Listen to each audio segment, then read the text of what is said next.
Hello, peoples, and welcome to Esoterica Cinema, the podcast where we take films from the cinematic multiverse and discuss the hell out of them.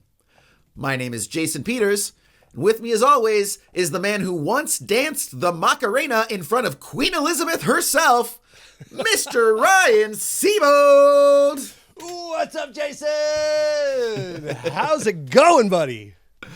Awesome, man. I am doing really well here.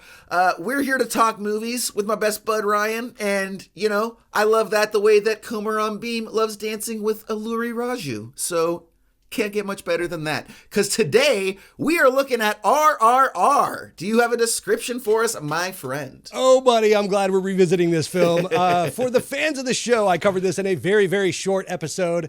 And Jason had never seen this before. So we're coming back to you with a season premiere for RRR, which might as well be called Ryan, because this movie has my name written all the hell over it. I am in love with this film. I'm not the only one. This was embraced worldwide, and we gonna talk about it. Google has this described as a tale of two legendary revolutionaries and their journey far away from home. After their journey, they return home to start fighting back against the British colonialists in the 1920s in India. This was directed by S.S. Rajamouli, and it was made on a budget of about $70 million, made a worldwide box office of $170 million. Most of that from India. I think they clocked in at 130 of that, as westernized audiences found this on Netflix to stream.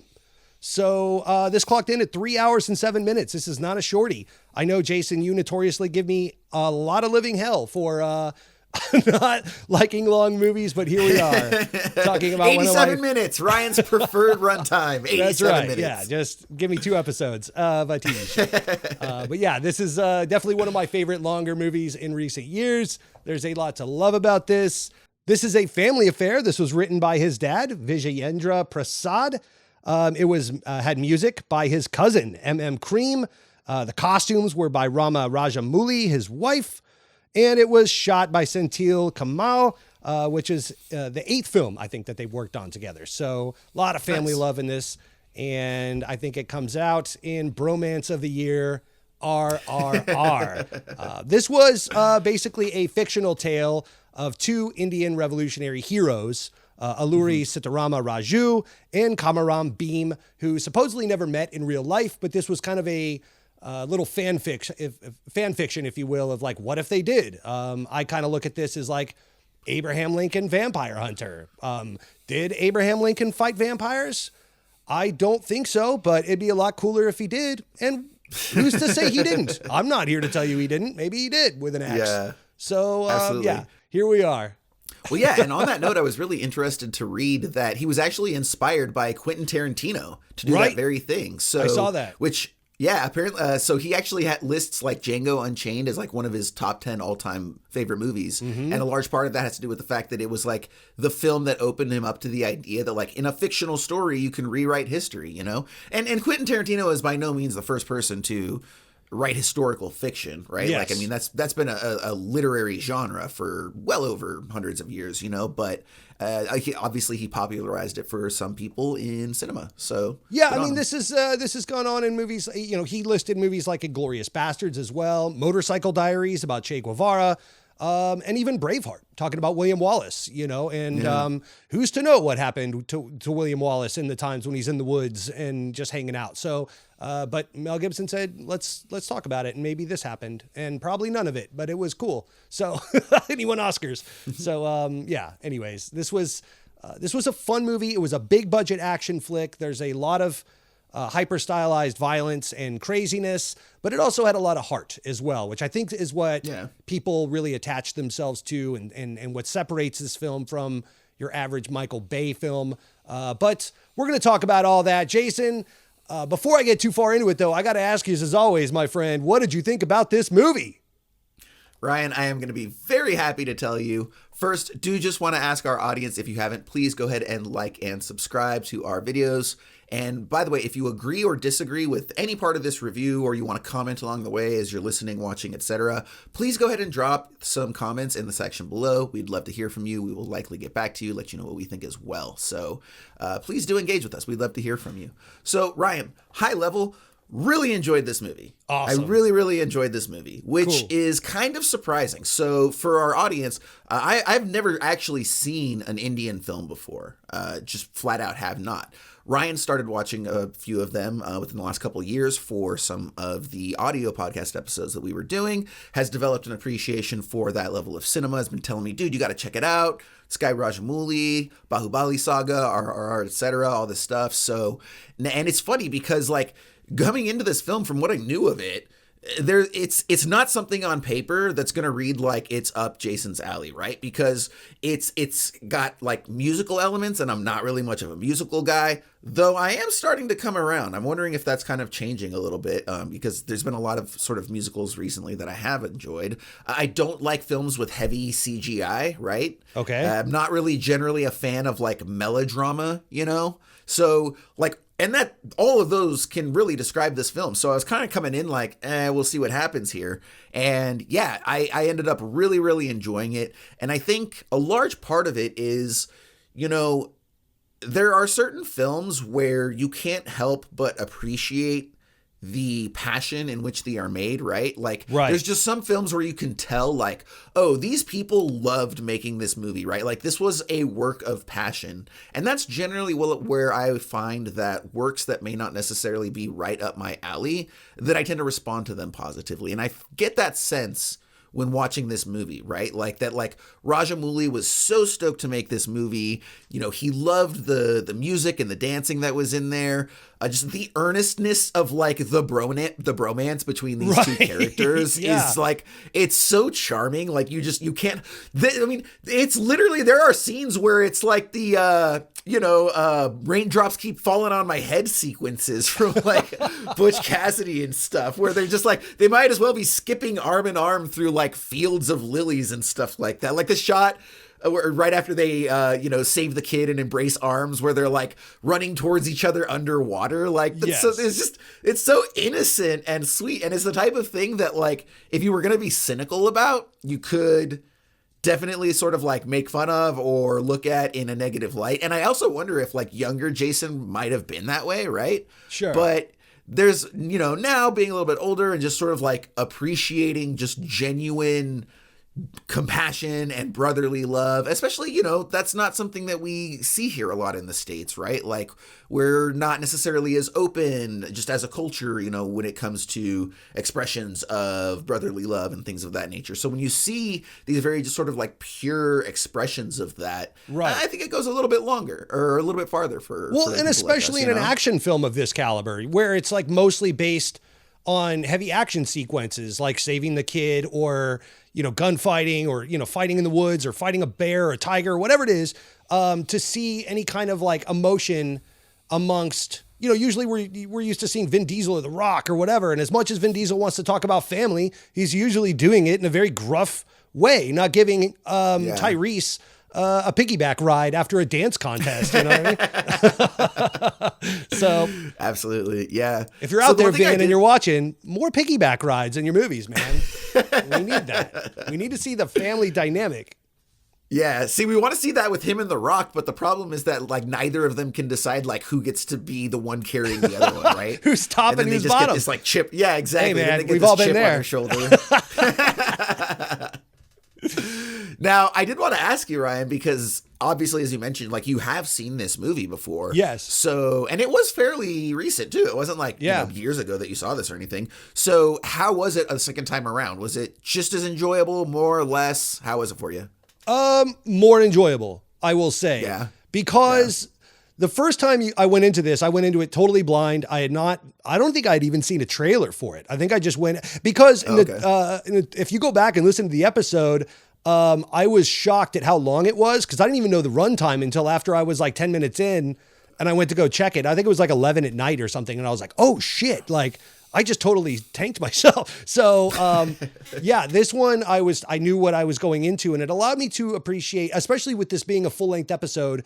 Now I could go in and appreciate more of the nuance of what they were showing me, kind of do a little bit more of a deep dive. And because I knew the plot and how it resolved, now I could kind of focus in on some more of the details. But both technically, narratively, emotionally, and all those things. So yeah, I think this second go round, this movie is so sensory overloaded, sensorily,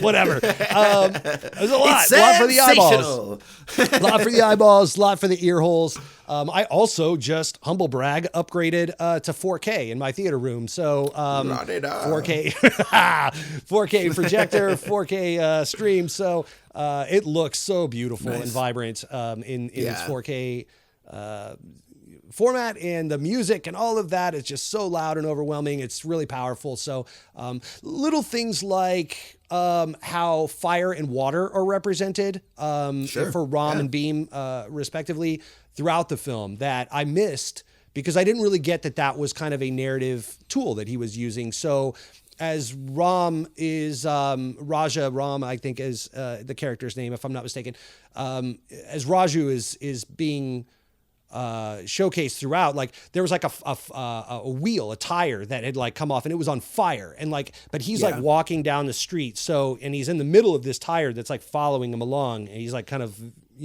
framed with this fiery tire. So little things like that is like, oh yeah, the fire, got it. I missed that on the first go round. So there's a lot of nuance and detail throughout. Definitely. Yeah. Well, I'll tell you what, man. So this is a long form episode. So by the way, for everybody that's joining us here, you will notice if you've seen maybe some of our videos out there, they are a little bit on the shorter side, which at least for us, they're like 30 to 40 minutes, which is probably hugely long for everyone. But if you think that's long, buckle in, folks. This is going to be 2 hours probably plus. So grab a we snack. have some short, So we'll have our short form episodes that will be one thing, and we'll have long form episodes like this where we're really going to get into the meat and potatoes. We're going to actually look at all of the aspects of cinema, right? We're going to look at the sound design, the score, the cinematography, the plot lines, the screenplay, the direction, all of this. And we're going to sort of take you through the movie from beginning to end, not for every scene, because obviously it's a huge movie. We don't have quite that much time here, but we're going to use the movies and its narrative structure as a sort of skeleton for us to work from and sort of go through the film. So hopefully you'll be along for the ride. Like I said, if you're really into cinema and some deep dive discussions, we're really going to get into it here. And Ryan, I could say we would go ahead and start, but I just need a good place for us to start. Oh, buddy, it's been a long time since I've been able to tell you this, but I'm coming back to you to tell you we could start where we always do, at the beginning. Yes, at the beginning. Absolutely. Little catchphrase from the audio podcast for any of our longtime listeners there. So, at the beginning of RRR, which, by the way, I have to say... Yes, here it comes. Yes, title, talk about it. Tell me. The title could roll off the tongue a little bit better, right? Because inevitably, one of two things ends up happening when I mention it. Either I kind of slur it because I'm like, RRR, right? Or, as happens all the time, I think to myself, I sound like a goddamn seal. Every freaking time, dude. Every freaking time. RRR. Like, that's how that comes out. That's so... I do appreciate that apparently it was a reference to the three of them, right? It was. Rajamouli and the other two actors. And then they, from what I understand, they like crowdsourced what the title should actually refer to. And then Rise, Roar, and Revolt was the one that like ended up winning. Yeah, and like they have multiple different language versions of the RRR acronym. So in Telugu, it's like something else. In Hindi, it's something else. But it always comes back to 3 R words. And in English, for us westernized adults, it is Rise, Roar, Revolt. Right? Is that it? Yes. Rise, Roar, Revolt. Ryan. That's how I like to remember it. So yes, but yeah, I just call it the Seal movie now. Or yeah, the actors over there are extremely famous and very well known and a huge cinematic draw. So much so that they were stated as saying that the only reason they haven't been in movies together before this is because the studio couldn't afford them. So both at the same time because they have such a large paycheck. So yeah, the one of the main draws is that it's these two guys in a movie together.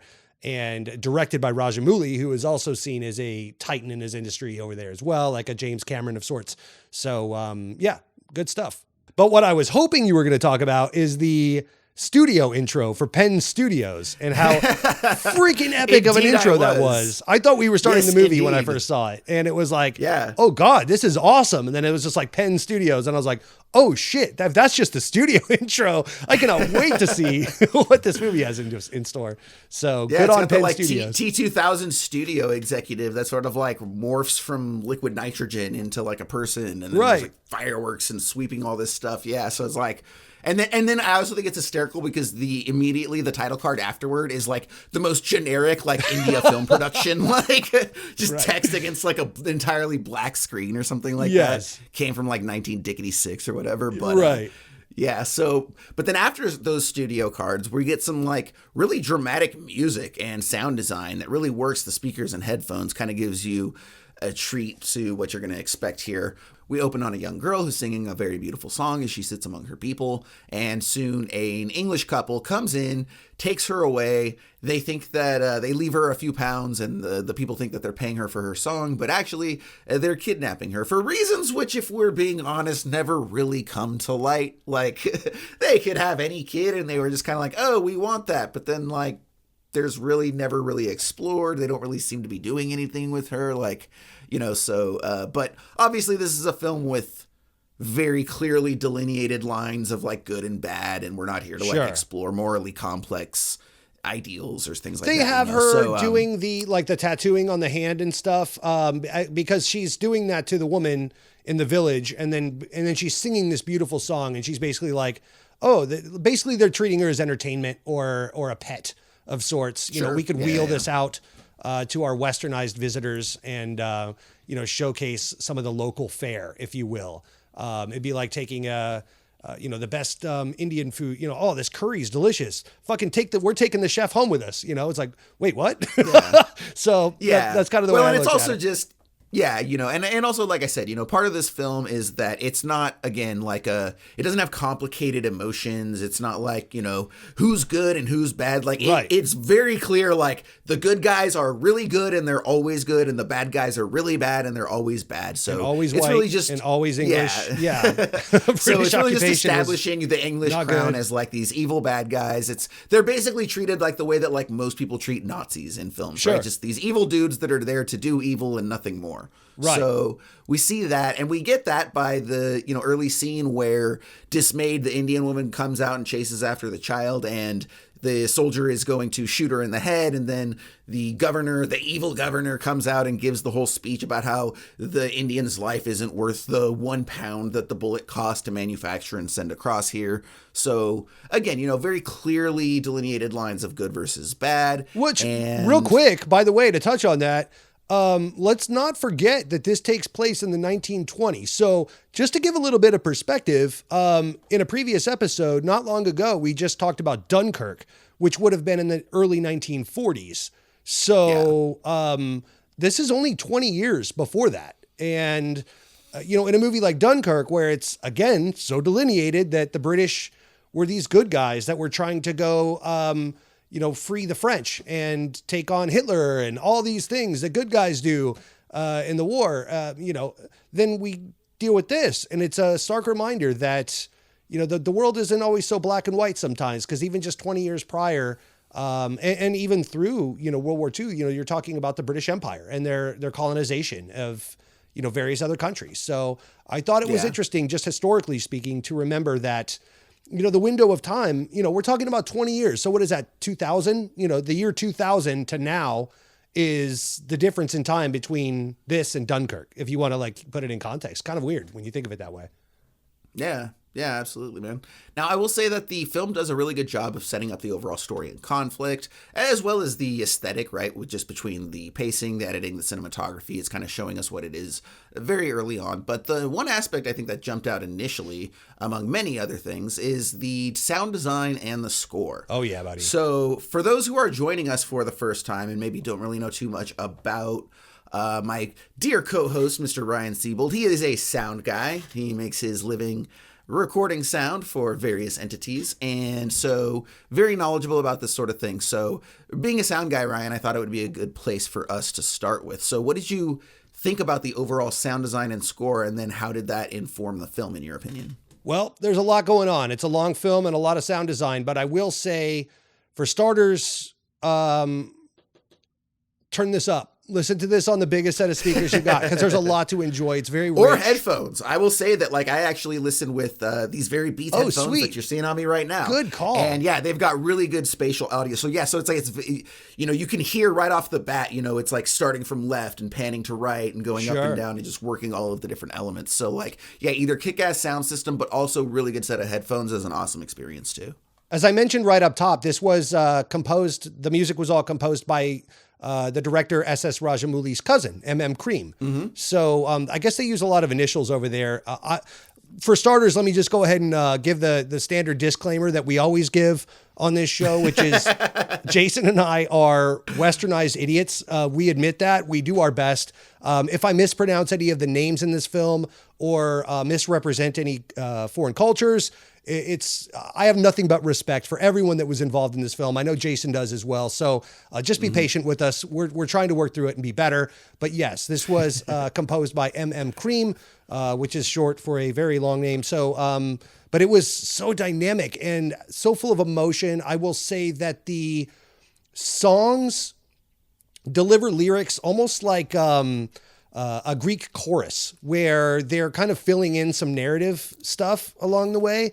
Yeah, I noticed that. Yeah. If you read the lyrics in the subtitles or in the closed captions or whatever, then yeah, you pick up a lot that's going on narratively. There's a lot of subtext or setup for a tee up for things that happen later in the film as well. One thing I did notice on this viewing that I don't think I noticed in the original watch is that it's my understanding that this was filmed in the Telugu language, but it was dubbed and streamed on Netflix in Hindi. So I do think that they're very similar languages. And then, of course, all the British occupiers / bad dudes are speaking English. So you do have that but when you go to our main characters or anything that's happening in India, there are some weird juxtapositions between what they're saying visually with their lips and the dubbing that comes across, because it was dubbed in Hindi by the original talent. So, you're getting their actual voices, but sure. I do think there are some subtle differences between what they're actually saying on film. Namely, you notice it most if you go back and watch the Telugu version of the dance sequence, the Natu Natu. They pronounce it as Natu Natu, which I guess means something along the lines of rural or country. But in the Hindi, it comes out more like nacho nacho, which just made me so hungry. I wanted some nachos so bad. But yeah, there are some minor I actually heard that it translates to dance. Okay. The song just means dance, dance. Got it. In English. But I could be mistaken about that. If anybody watching knows, drop it in the comments. Hey, I'm going to pimp that out all the That's time, fair. guys. Just get used to that. Yeah. But yeah, so yeah, I agree. It is interesting because you don't always get the same person who does the score and the soundtrack, right? Sure. Generally, you would have one person doing the score, and then you would bring in other people to do like the songs, right? Like Disney does that all the time, or they did back in the day, right? Alan Menken and all of that, correct. Yeah, exactly. So to have this guy do both of them, I thought was really, really impressive because both of them work. I think that I thought that you would appreciate this in case you didn't see, but his primary inspiration when it comes to his scoring composition is John Williams. I'm sure so many people would say that, right? But I know you're a huge John Williams fan. And I think that, in that same tradition, it's a very sort of classical style that he employs, right? Like, he could totally do mainstream Hollywood scores, right? Like for all the big summer blockbuster action movies, which is, this is essentially what that is, right? It's a crowd pleasing film. It's big. It's a blockbuster, most expensive film ever produced in India, from my understanding. So, it makes sense that the score is going to reflect that. But then also, it features these songs and these musical sequences, which obviously is something that Western films would like never ever do. And the fact that we're actually getting the weird superhero twisted thriller version of that in the Joker sequel, like I can't wait to see what they do with that. I'm excited about that too. Approach material like that out here, so it's really interesting to see, because I think that if a lot of Western filmmakers tried to do that, like it kind of would seem a little awkward and ham-fisted and maybe not organic, right? Because it's just not in our DNA to do that. But you know, I would imagine that it's probably fairly common in Indian cinema. Again, this is my first Indian film, so I have to make a lot of just, you know, imagine kind of based on this film. But so I don't know. Did you like the music? Yeah, no, I love the music. It was great. Like I said, the score was very reflective of just that traditional, again, big epic John Williams type of feel. You know, when they're on the bridge and they're saving the kid and the fire and the flames and everything. And, you know, you've just got the high energy music. And then, you know, you also have these really sort of, you know, sweet, tender moments, right, that come out throughout different parts of the film. Like the song that Beam ends up singing, right, when he's during the whole whipping scene and stuff. Yeah. Right? Like that's like a really like pretty song. And it's powerful, and I especially imagine too, and I'm sure because we're not really familiar with these actors, right? But like I was just thinking, like, imagine if somebody like Jason Momoa or The Rock played this role, right? Like that's probably the equivalent for, because my understanding is that him specifically, he's like a big action star, that actor. Yes. Whereas I think the other guy appears in like in a number of different movies. I think the other dude is like just, which makes sense because he's super jacked and like, I mean, he should be an action hero. He damn well looks like it, right? Right. So I think the fact, you know, having him do this very emotional, dramatic song probably adds a lot of weight to that experience. Again, it just reminded me, like, if Jason Momoa had a sequence like that, just this big, huge hulk of a man being very emotionally vulnerable, you don't see that a lot. And so the fact that he was able to do these compositions in a way that, like I said, if we tried to do it, would probably come off cheesy, but the earnestness of which everybody approaches this, I think really sells the film. So it's nice, you know? Yeah. The only comparison that I could kind of come up with for the way the music kind of like intertwined itself with the narrative would be Baz Luhrmann does that very well. Okay. I have not seen Elvis yet. That's on my list of things to watch. But, you know, going back to even Romeo and Juliet with DiCaprio and Kate Winslet and all the, you know, star power that had in it. But then to, you know, use music narratively throughout. Now, a lot of those songs were regurgitated from other versions of the songs and stuff, like When Doves Cry and stuff like that. But, you know, Great Gatsby or Moulin Rouge, of course. So, you know, these are, you know, big, epic, sweeping, crazy dramas with tons of visual expression, but then, you know, are grounded in these, you know, very, very crazy scores. And so, you know, this kind of had that element to it as well. But also, you know, a lot of early Michael Bay, you know, this kind of feels almost like the first Bad Boys, you know, with Will Smith and Martin Lawrence, how it was this buddy team up, huge action sequences, explosions everywhere. But it had a lot of heart, you know, it was grounded in the relationships and the narrative. So it never felt cheesy or cheap because of that. Like, well, we'll just blow it up and, you know, it'll be cool. People will love it. I mean, they do kind of do that to a degree. Well, yeah, that too. Like, yeah. It's both. That's what I love is I get both out of this. Yeah. So it's funny too, because like, I don't know that we've really talked about this on this show. So for everybody watching, like when it comes to visuals, I have sort of like a guilty pleasure when it comes to like colored gels, right? Ryan likes to bust my balls about that sometimes and how it's just all unmotivated lighting, right? Which we're kind of, it's like it's an aesthetic right now and a lot of like the A24 type stuff. So like, I'm really enjoying that. And we're getting a lot of that. I'm sure it's going to be overused in probably 5 seconds by the time this video releases because we're like right there. But in the same fashion, the reason I bring it up is because the sound version of colored gels for me is just like random low rattling droning tones. And so this film does that in like many respects where like it's almost like a bassy Predator click, right? And it'll just kind of like cascade from one side to the other. And it's not diegetic in any respect. Like it's not there to reflect any sort of thing that's happening on screen. It just sounds freaking cool. And so like I love that this film is like, to your point, a combination of that. A combination of like, let's make this like grand sweeping epic, right? Like almost like a really good sort of Michael Bay movie, right? Like just because it's a traditional Hollywood action-oriented epic. But then also just do a bunch of cool random shit that we like just because it's cool and we dig it, right? Like there's no reason to put musical sequences in that film, but they're like, don't care, doing it. It is awesome. If Michael Bay made Lawrence of Arabia, that's what.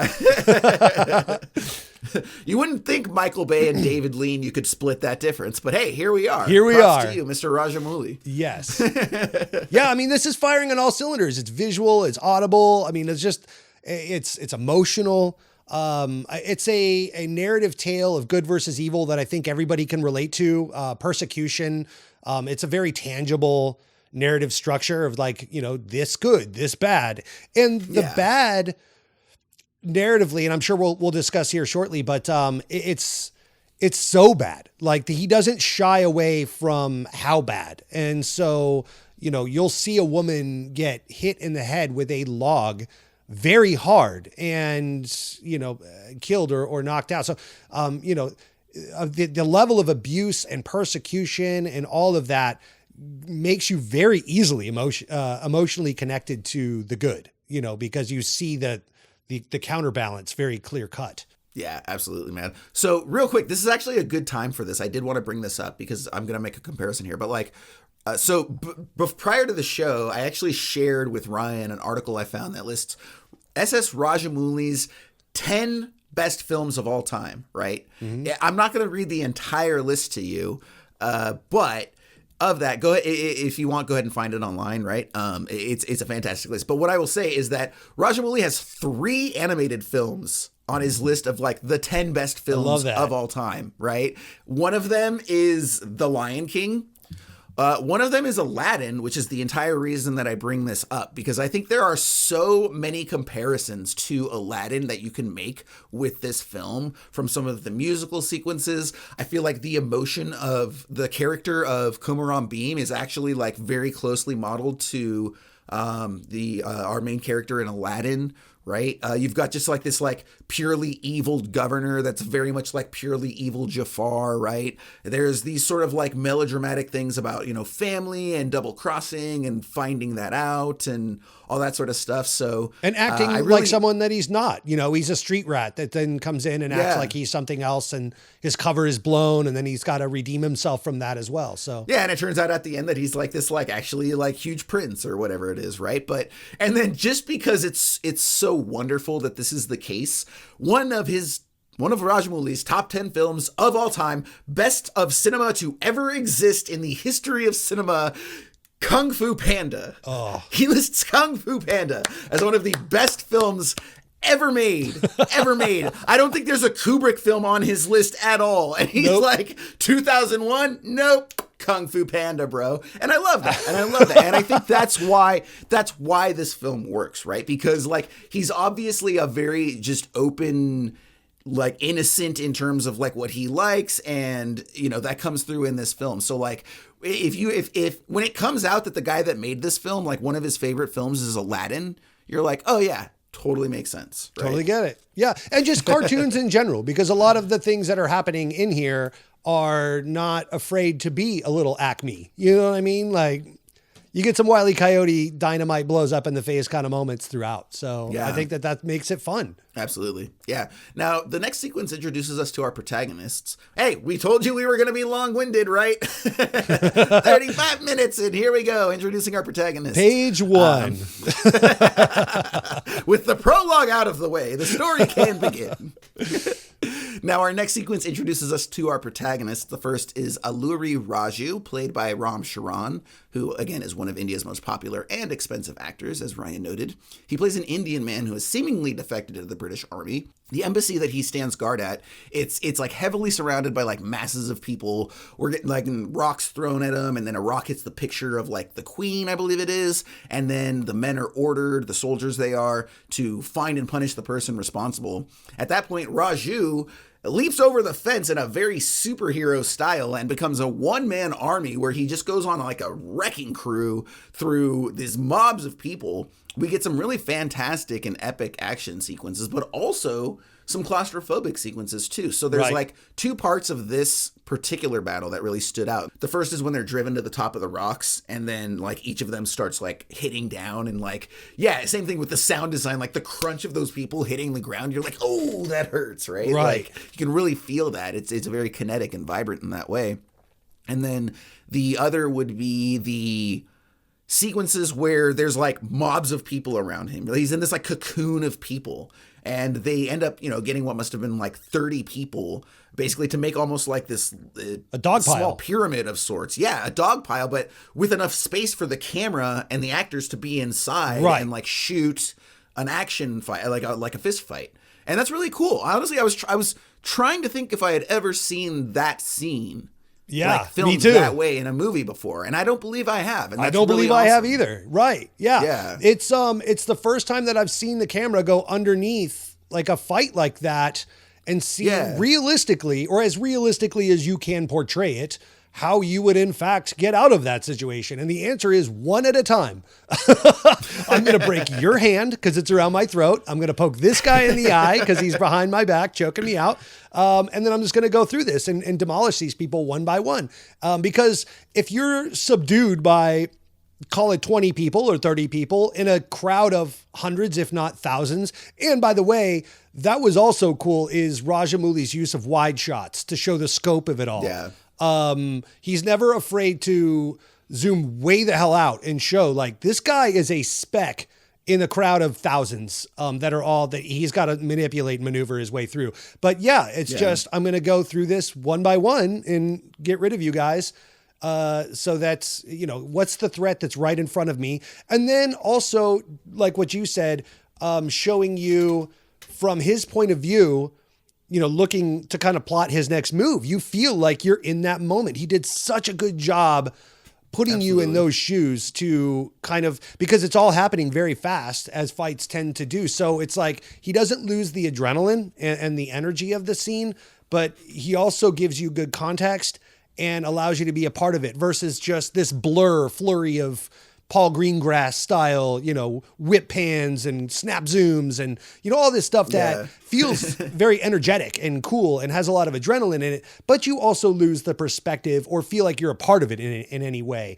Even so much so, and I'm sure you're going to talk about this, but his use of slow motion moving forward in some of the action sequences, maybe not necessarily this one in particular, but there are several in the future that he's able to slow down those action moments and let you really take in what's happening on screen and then speeds it right back up again. A lot of ramping, they call it in film. So man, I thought that that this was the moment that on first watch that I was like, okay, I'm all in for this. Like I knew this was my kind of movie. Yeah, so and then after that, we meet our other protagonist, that is Komaram Beam, who is also going to be referred to as Akhtar in the first half because he's sort of undercover. And we see him, we're introduced to him when he's like standing in the jungle. We get this really awesome shot. It's this sort of like push in that flies over water. I think it starts upside down and pushes in and then kind of like comes around.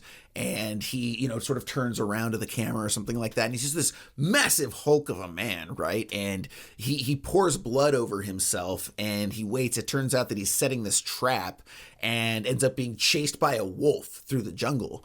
And like I said, my immediate reaction is like, this dude looks like a superhero, right? Like running through the jungle. Like he's got these like massive tree trunk legs in addition to, obviously like the upper body strength. And so when I found out later that he was indeed an action hero star in his native India, it made a lot of sense, it's right? An easy sell. Because he absolutely should be. But the funniest thing that I thought though is like when he was wearing normal clothes, he somehow like looked schlubby.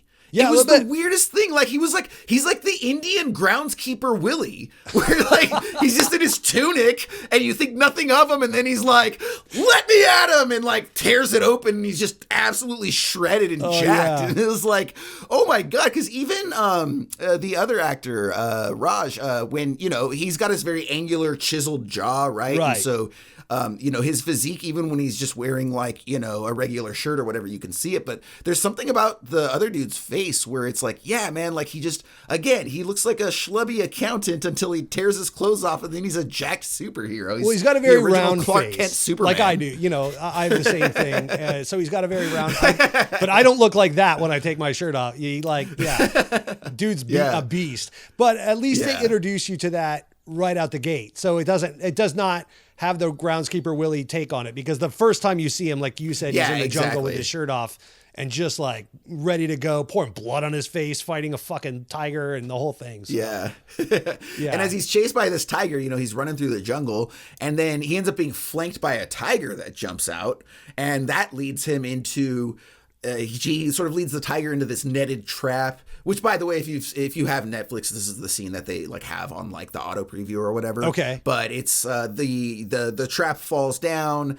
and it looks like we have the tiger, but then the trap breaks, and then Bean's like looking at him, and then he like screams, and he like but then it breaks again, and so I wasn't exactly sure what this was, but he's being chased, and he seems to like grab some sort of fruit or vegetable or some sort of organic matter that has like a tranquilizer property or something, because he throws it at the tiger, and it chases him down and wrestles him for a minute, but then the tiger ends up becoming unconscious. So right. I'm not 100% sure what that was. I don't know. Do you want me to explain it? Any reason? Please. Yeah, that'd be great. Because this was something I did not notice on my first watch, and I noticed it on my second watch. And I was like, okay.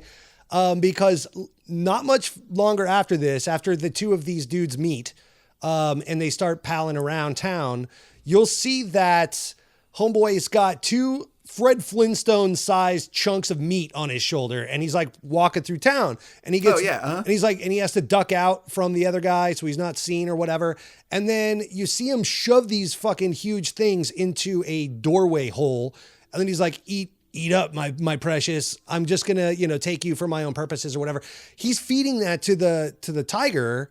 And then because later when they attack the palace, remember they've got that whole menagerie of vicious animals that the truck comes to a skid, does a full power slide into, and all those cages open up, and one of those is the fucking tiger. So apparently he's been imprisoning these vicious animals as a means of weaponization towards, this was their plan of attack. He's like, okay, I'll subdue these things, tranquilize them, keep them, healthy. And then when the time comes, I'll set them loose as allies to cause chaos so that I can go save my homie, Molly. Sure. Yeah. No, and I did appreciate that. I did recognize that too. Okay, maybe I thought that was a really clever thing. No, it's fine. It's just, but to your point, I did think that was a very clever thing that the film did, because when he says, I'm sorry, I'm taking you because I need you, after he catches the tiger, you assume that means they're going to eat them. That's what I thought. Very, reverential Native American sort of approach to that. And then, later on when you find out that like there's that big scene at the party where all the animals are loose. But I was just specifically saying, as far as like that matter that he throws, that vegetable, that fruit, that whatever it is, like I have no clue what that is. Like perhaps in India, again, if any of our Indian viewers, if you know what that is, like perhaps it's something that's very well known in India. There's some sort of native fruit or vegetable that has tranquilizer properties, because we just don't have anything like that here. Like, so I have no idea. So my point is, I have no idea what he threw at the tiger, but he threw something that some made kind of him herbal fall asleep. chloroform, right? Knocked him the fuck exactly. out. Because it happened fast. So whatever it was, knocked that tiger out really quick. So. But yeah, Ryan, if nothing else, these introductions to our protagonist, if they teach us nothing else, it's that this is going to be an action film through and through, though there are also these other elements of it, right? But it's first and foremost an action film. Right. So that's kind of what I wanted to ask you as well, is obviously going to be a lot to talk about here, but what was your response to all the various action scenes and how large they were, and maybe even some of your favorite ones? So I actually did some research on this because, as always on this show, the task at hand, I think, for us is not to just say, oh, I liked it or didn't like it, but why? Yeah. And ask ourselves, do some soul searching on why. Like, what makes this different from, some of the other action scenes that we see throughout cinema history, and what made this stand out? Why was I so emotionally attached? And so I did some research on this, and apparently Rajamouli treats his action sequences like short films. They all have very often 3-act structures. So you'll oftentimes will get a premise set up of what is he after? What's the MacGuffin that they're after? So for example, on the bridge sequence that we're going to get to here shortly. I was thinking about that right now. They're going to save the child. So you've got a tangible MacGuffin of what they're after. You've got a bit of a all is lost moment at the end of an act 2, where it's like, everything looks like shit. You get some redemption, you get character turns and stuff like that. So, he puts these little emotional beats throughout the action sequences. So it's not just a foray of fists and blood. You're actually watching things happen narratively that are impacting your character. You get those all is lost moments. And it's like, every one of these action scenes have that when you really start to break it down narratively, which is really interesting. It allows you to, again, be emotionally invested in what's happening versus just watching something from the outside looking in, this fist of fury thing. I mean, even in the opening sequence that you mentioned earlier about the hordes of people that were jumping on our character, and he had to fight his way out. He's going after a guy that threw a rock and broke a picture, I guess, of the prime minister or something like that. And he's like, go get that man, arrest that man. So now that man now becomes the MacGuffin. And we're shown throughout that action sequence, he didn't just jump in there to beat some ass. He's going to get that guy and pull him in for justice.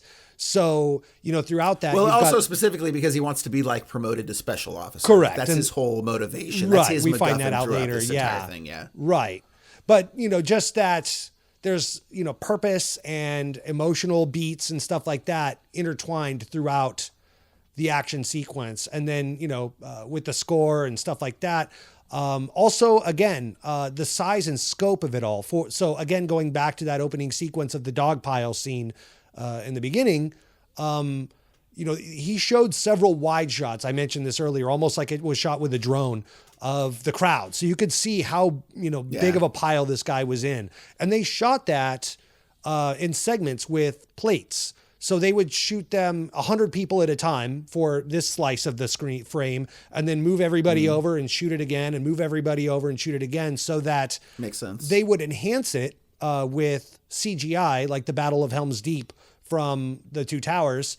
But at its core, those are all real people milling about. And so it gives you more of a realistic, grounded view of what this guy is in the middle of. It doesn't feel so fake and computer generated. Now, there's tons of CG in this movie, of course. CGI tiger, CGI, lots of things, lots of fire. But again, they tried to shoot practical and miniatures as much as humanly possible. If you go online, there's several online featurettes that kind of showcase that, like the train coming over the bridge and all of that. They shot all that in miniature or full-size miniature scale or whatever. It's a very large train, but obviously shrunken down a little bit. But yeah, it gives you more of a grounded, tangible feel for it. So it doesn't feel so fake. Yeah. And, I think that when you're talking about the action sequences, that's, one of the huge selling features of this film, right? And it fits in because this is just a big movie, right? Everything here is big. Sure. Big set pieces. Right. Big dudes, big crowds, big explosions, big dance sequences, big everything, right?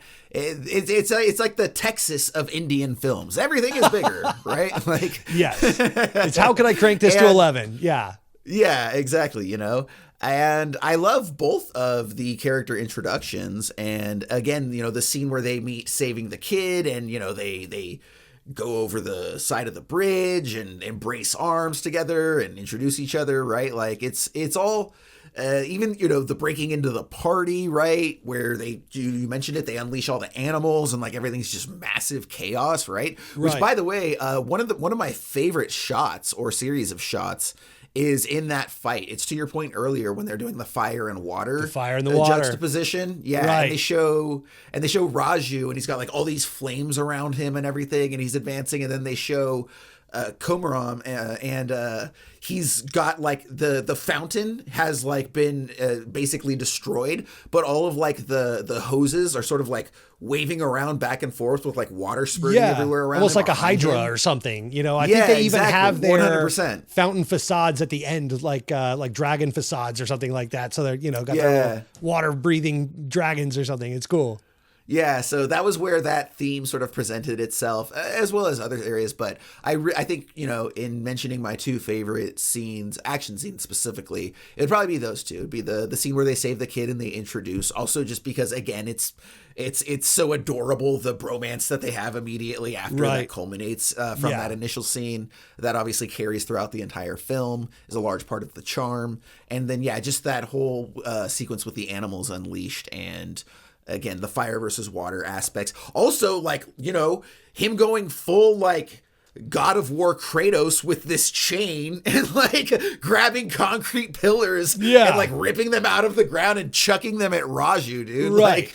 Like, again, like there's just there. I've talked about it before, right? Like for all of the analysis that we do and for all of like the deep dives and what was this metaphor and what is the filmmaker saying and all of this, like there's also just these films that have elements that speak to the 14-year-old boy in us. Right. Who loves giant robots or, you know, banging the crap out of giant buildings and destroying them in huge epic fights that are like way larger than life that could never really exist, right? Like these things. Anything is possible in this movie. Cheesy to a lot of people, sure. But like, I think, you know, for people like us that can sort of appreciate all manner of film, again, you know, this is the, you know, big Spielberg, Hollywood, Michael Bay epic type of thing, but coming to you straight from India, where they also have a very deep compassion and very deep sense of moral justice and all of that. And so you get this nice stew of all these different ingredients that, you know, if you tried to make it back home, like you couldn't do it, right? You would mess it up because you don't understand how these things work together, these ingredients, right? But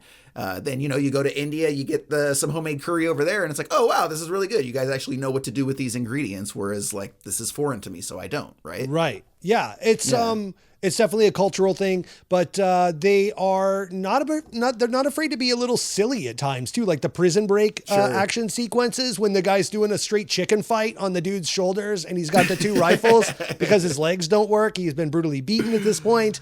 Bima's like get on my shoulders, and he's just, you know, doing a full chicken fight Rambo prison escape. And they're like swapping guns, you know, so sometimes Bima has the gun. So, you know, Raja could like hold on to the, you know, tree and swing across the wall, and Bima's shooting people. And then he like chucks the guns up to him so he can like bust a door open. Fucking awesome, dude.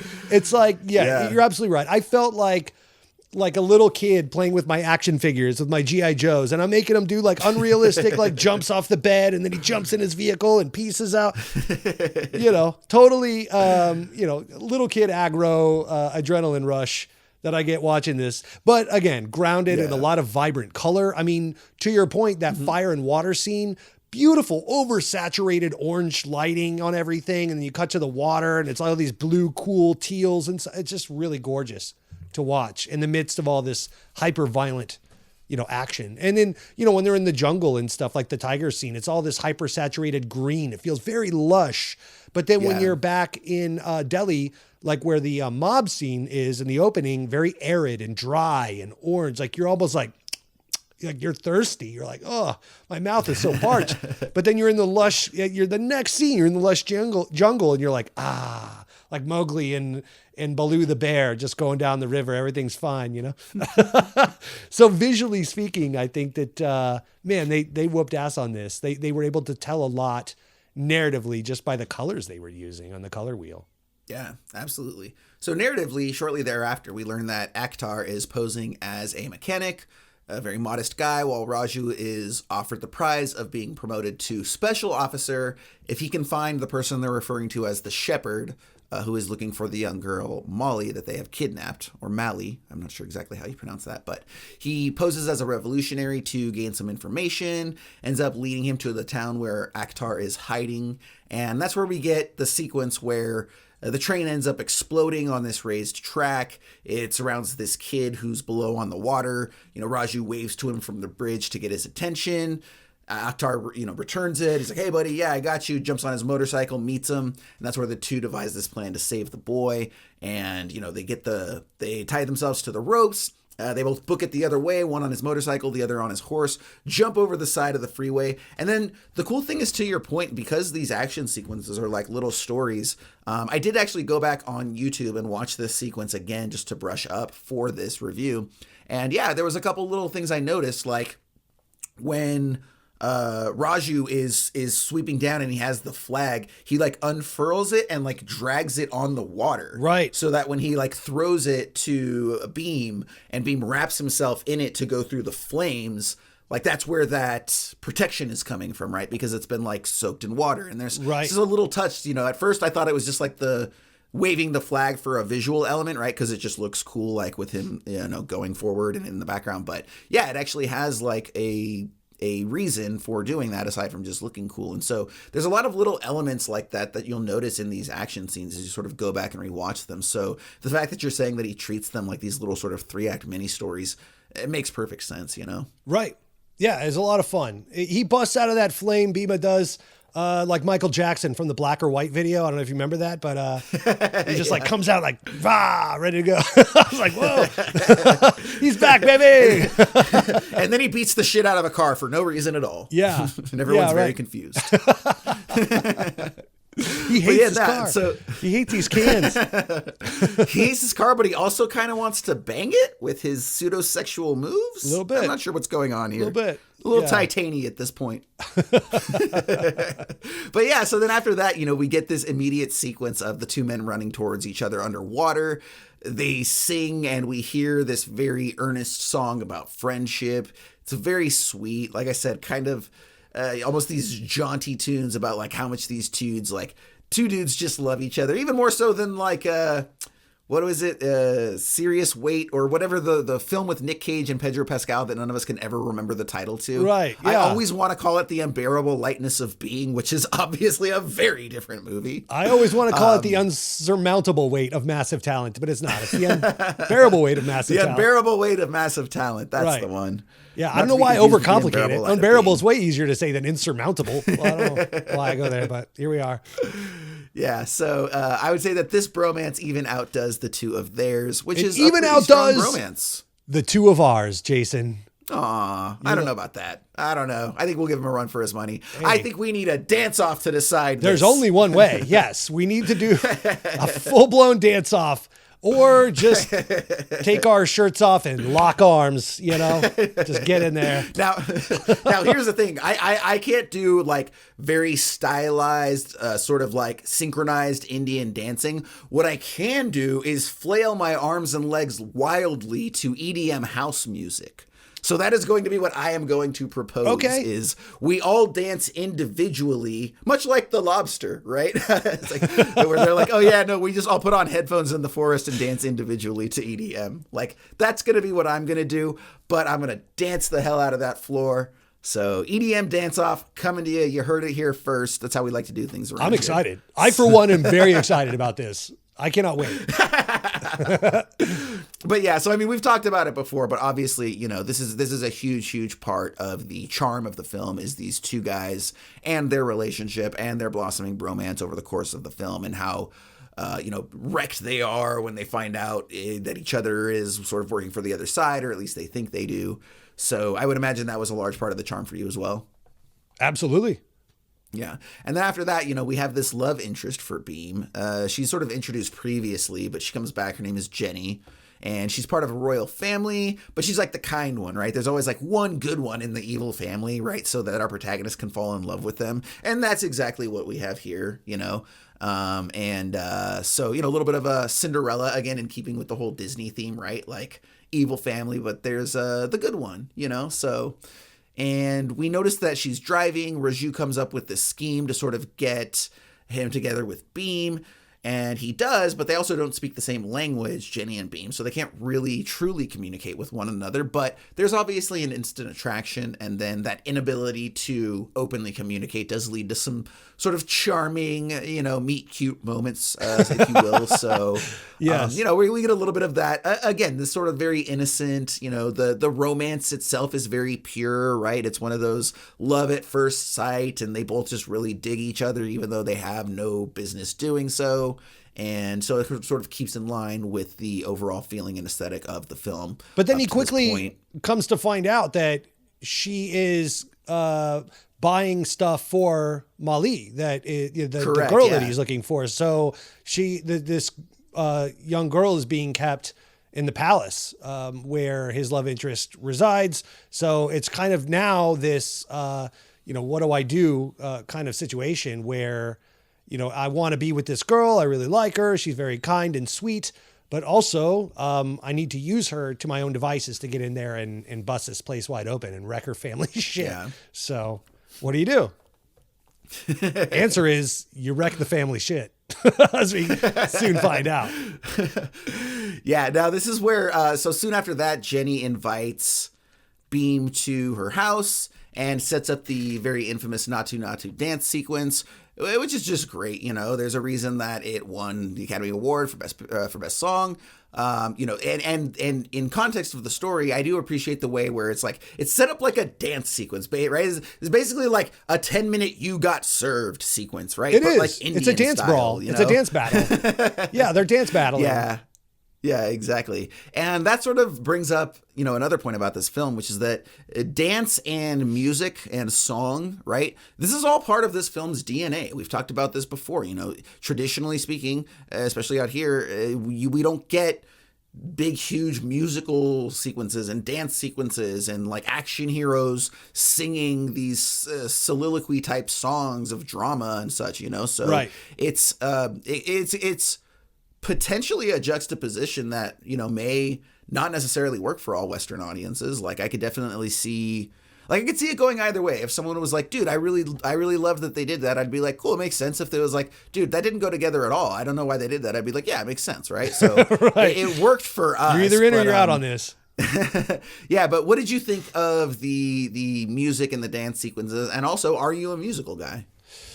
Hit and miss on the musical guy thing. I think when it works well, but I don't actively seek them out. I'm not like a musical guy, but I don't hate them either. I mean, at the end of the day, I was partially raised on Disney films that were all musicals, love the Jungle Book and love all the, Disney stuff from my youth. Muppets, notoriously musical based, big Muppet guy. So, musicals at their core are a part of my DNA. So, it's just not every day you see them in a, action film of such scope and size. It felt very weird to see them in this regard. I even like a lot of Baz Luhrmann's stuff. I know that's a, kind of a trendy thing to say sometimes, but I appreciate what he does. I think that it has its niche, way to approach it and really love it. Well, I'm glad one of us does, Ryan. I know. That's fair. It's just so, kind of all its own thing, and then I was raised a little sheltered as well. So there were a lot of times in my youth when, family would sit down to watch innocent stuff like The Sound of Music or whatever it is. So, I was raised on a lot of that in my younger days as well. So I could appreciate the musical side of it, but this was, like you said, approached more like a music battle and had a lot of energy to it. The colors were vibrant. They're enjoying it. You could see the smiles ear to ear, the way they would joggle their head a little bit with some swag. And again, kind of going back to the way that Rajamouli approaches some of his action scenes, I feel like in many ways he approached this Natu Natu scene the same way, where there was a bad guy that was, bullying Bhima, and that was what kind of sparked this whole thing in the first place. Then there was kind of a dance battle thing. And then it became the two of them, Raja and Bhima, kind of going at it in the end. You have the women that were kind of cheering them on and pushing the bad guys away at times and letting them do their thing, all of that. So you have, a lot of elements kind of working together harmoniously to make this all work. But the dancing itself was really impressive to watch. They're sliding on their one foot and twitching the other, and they're, got their arms going every which way, all in unison, coming together like a one of those flash parties or flash mobs. Yeah. And I kept watching it and thinking, man, this is like, this is the Humpty Dance. Yeah, definitely, dude. I love the, my favorite part of the Natu Natu dance is the suspenders. Yes. Love the suspender dance. Yeah, and apparently I was also... Go ahead. It sounds like we both read the same thing about how for that sequence specifically, the costume designer had to give them these very loose suspenders because otherwise they were like too tight to do the dances on. Yeah. So they're like using these like oversized suspenders for that one to make it work. They said it stung. They had to really keep themselves from wincing when they would snap them back. Yeah. They're like, go. Like, ah. But it is worth mentioning that they filmed this sequence at the presidential palace in Kiev in Ukraine. And supposedly it was monsoon season in India, so they couldn't film it there. They had to look for other locations, but they wanted it to look very bright and colorful and fitting for the location it was subbing in for. This met all the criteria. Rajamouli was like, you're not really going to give this to me, right? And they're like, yeah, no, come on in. They were very welcoming. They let him film there. You could see Parliament in the background. A lot of things that if you know, I do not, but if you do know the presidential palace area of Kiev, I guess is very recognizable. But it's really sad that I guess that area no longer exists because of the bombing in the war over there right now. So that's too bad, man. Yeah, right. It's Sorry to hear that. very, very different now than it used to be, unfortunately. So I think you mentioned this earlier in our discussion that it's kind of like seeing the World Trade Center in a lot of old movies with New York and stuff, where it's like little reminiscent, never forget kind of thing. So yeah. Yeah, very interesting, man. Well, and so the next sequence is a turning point for the story as well, because we've got Raju and he's interrogating one of the friends of Akhtar, and this man ends up grabbing a poisonous snake and launches it at Raju. The snake bites him and he's, going dizzy. He does cut the rope of the guy and allows him, he says, like, it'll take you a day to get out of these ropes, so he's not going to let him die.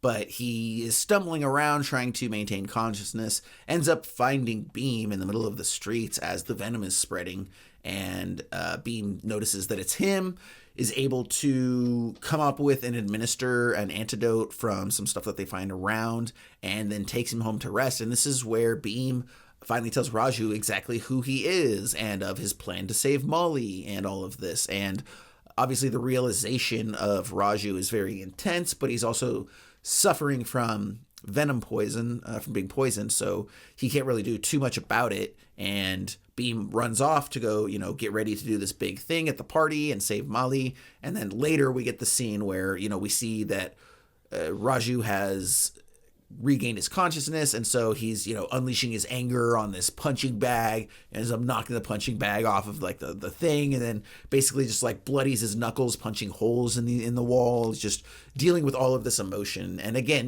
reinforcing that bromance aspect that we've talked about, the relationship between these two guys and how much they mean to one another. And so right, I guess especially using this scene to kind of illustrate this point, one of the aspects about the story overall is how much it leans into melodrama, Sure. It is a very melodramatic story. It's very over the top. It's very, like, a lot of these plot lines could be at home in, a soap opera back here, like The Bold and the Beautiful or something like that,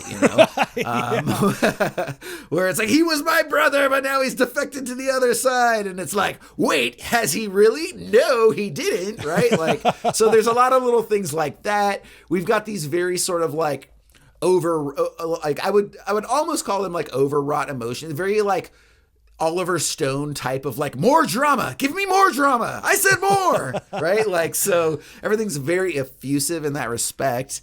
And again, like sometimes, that's not necessarily always, it doesn't always lend itself to, the most serious films. And not that this film is always serious, but I was just wondering if, as somebody who's maybe not always prone to melodramatic stories, like, did any of, like, were you engaged in it? Did it work for you all on this the time? One? It sounds like it did. Yes. Yeah. This And always I'm trying to worked for figure me. out, like, what it is about this film. Like, why is it that this film can get away with certain things that, again, like a Michael Bay film couldn't? Because, like, its DNA is very similar to a lot of these films that have sort of been maligned over the years. Sure. But again, there's a quality of it, and as I think about it, I think it's just that, again, it's not any sort of manufactured thing. I think this is a very earnest storytelling and very earnest filmmaking from and also a very genuine and earnest dude. Rajamouli seems like he's a super good guy, and all of the things that you see behind the scenes. And just the fact that he's, also such a collaborative filmmaker, right? Like he talked about how on the final part of the Natu Natu dance sequence, where they sort of like show everything overhead, you see like, and it's where they all sort of get in this like almost like a metal pit of like dancing, right, where everyone's sort of circling each other. And he talked about how like he really wanted to do that entire sequence as a oneer, as just like a one shot, right, and just have it like go uninterrupted the entire time. But his editor like really pushed back on it and basically was like, look, dude, we've created this aesthetic. Like, you can't get away with putting a oneer in this type of film that has so many edits and so much constant stimulation going on, right? So, Yeah. and rather than be like, dude, you know what? Fuck you. I'm Rajamouli. You'll do what I say, which he very easily could have done. He didn't. He was like, okay, you know what? You're right. And then when he talked about it, he was like, yeah, you know, I wanted it this way, but sometimes you got to like defer to your technicians. Yeah. And I just thought like that's so cool because it shows such respect, you know, for the contributions of other people. And I'm sure that by doing that and by treating people that way, he's getting the best out of all of these people. And that is, you know, that's what comes about. I think that's what makes this film work, is like, it's genuine to itself, right? And it's, again, it's a movie from a very well-respected and talented filmmaker who one of his top 10 films of all time is Kung Fu Panda, right? Like, there's just a certain DNA your films are going to have if you're that type of guy. Yeah. Paul Thomas Anderson, that film is not on his list. Right. Stanley Kubrick, not on his list, right? Rajamouli, absolutely. And so I think that's what makes all of it work, is it's genuine. It's not trying to be anything that it's not. And I think that we can understand that, right? It's like meeting someone who's like very unorthodox, right? Has a weird energy, but it's like not a manufactured persona. It's just legit who they are and how they are. And once you accept that, you're like, oh, this guy's, you know, pretty cool. Sure.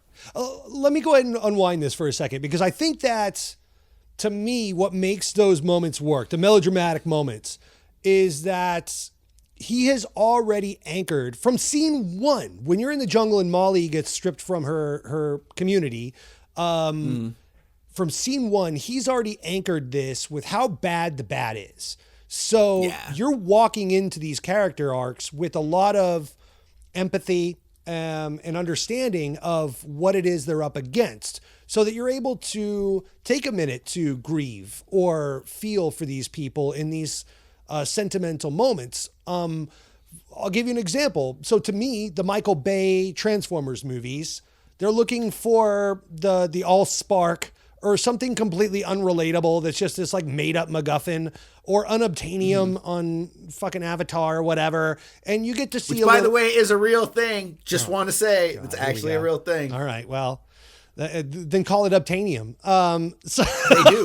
It's literally called that. It is that is not made up. That is actually a thing in science. No, but go on. But in the movie, it's called unobtainium. So then, if it's obtainable, call it fucking obtainium. So in Bumblebee, for example, they ground that with a lot of heart in the teenage world and all of that. So I think that through Bumblebee, they show a lot of emotion expressed by that Transformer, as silly of a conversation as this is. I'm actually just realizing as I'm walking No. how stupid this is. No, this is absolutely right. Like, that's like a Hollywood film. Like, that's what we're talking about. Yeah, I think that if Michael Bay set up more of an emotional anchor to ground those characters, instead of it just being a drug dealer in Miami, for Bad Boys or something like that.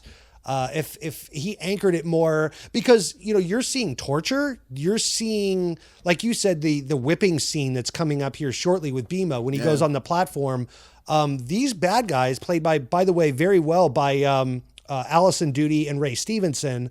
Allison Doody, as silly as a name as that is to say out loud, Doody. I was gonna say, how have you not made a Doody joke already? It's coming. Yeah, there it is. I just laid it there. It's laid bare. There it is. That's like your humor. Like, yep. Just serve it up. Allison Doody. Doody. She famously played Ilsa in Indiana Jones in The Last Crusade with Sean Connery, the Sean Connery one, the third one. So the Nazi chick, the blonde chick. So they're made so villainous, and you're able to see what these people are going through, that I think that in the heroic moments, you're able to take those emotional beats of feeling, and just their bromance. Like you said, they're so freaking lovable that when they take moments to grieve, they're turning on each other and stuff like that. And like their love for each other, I think, shines through all of it as well. And it's all in how you address it from the very start. These people are passionate people.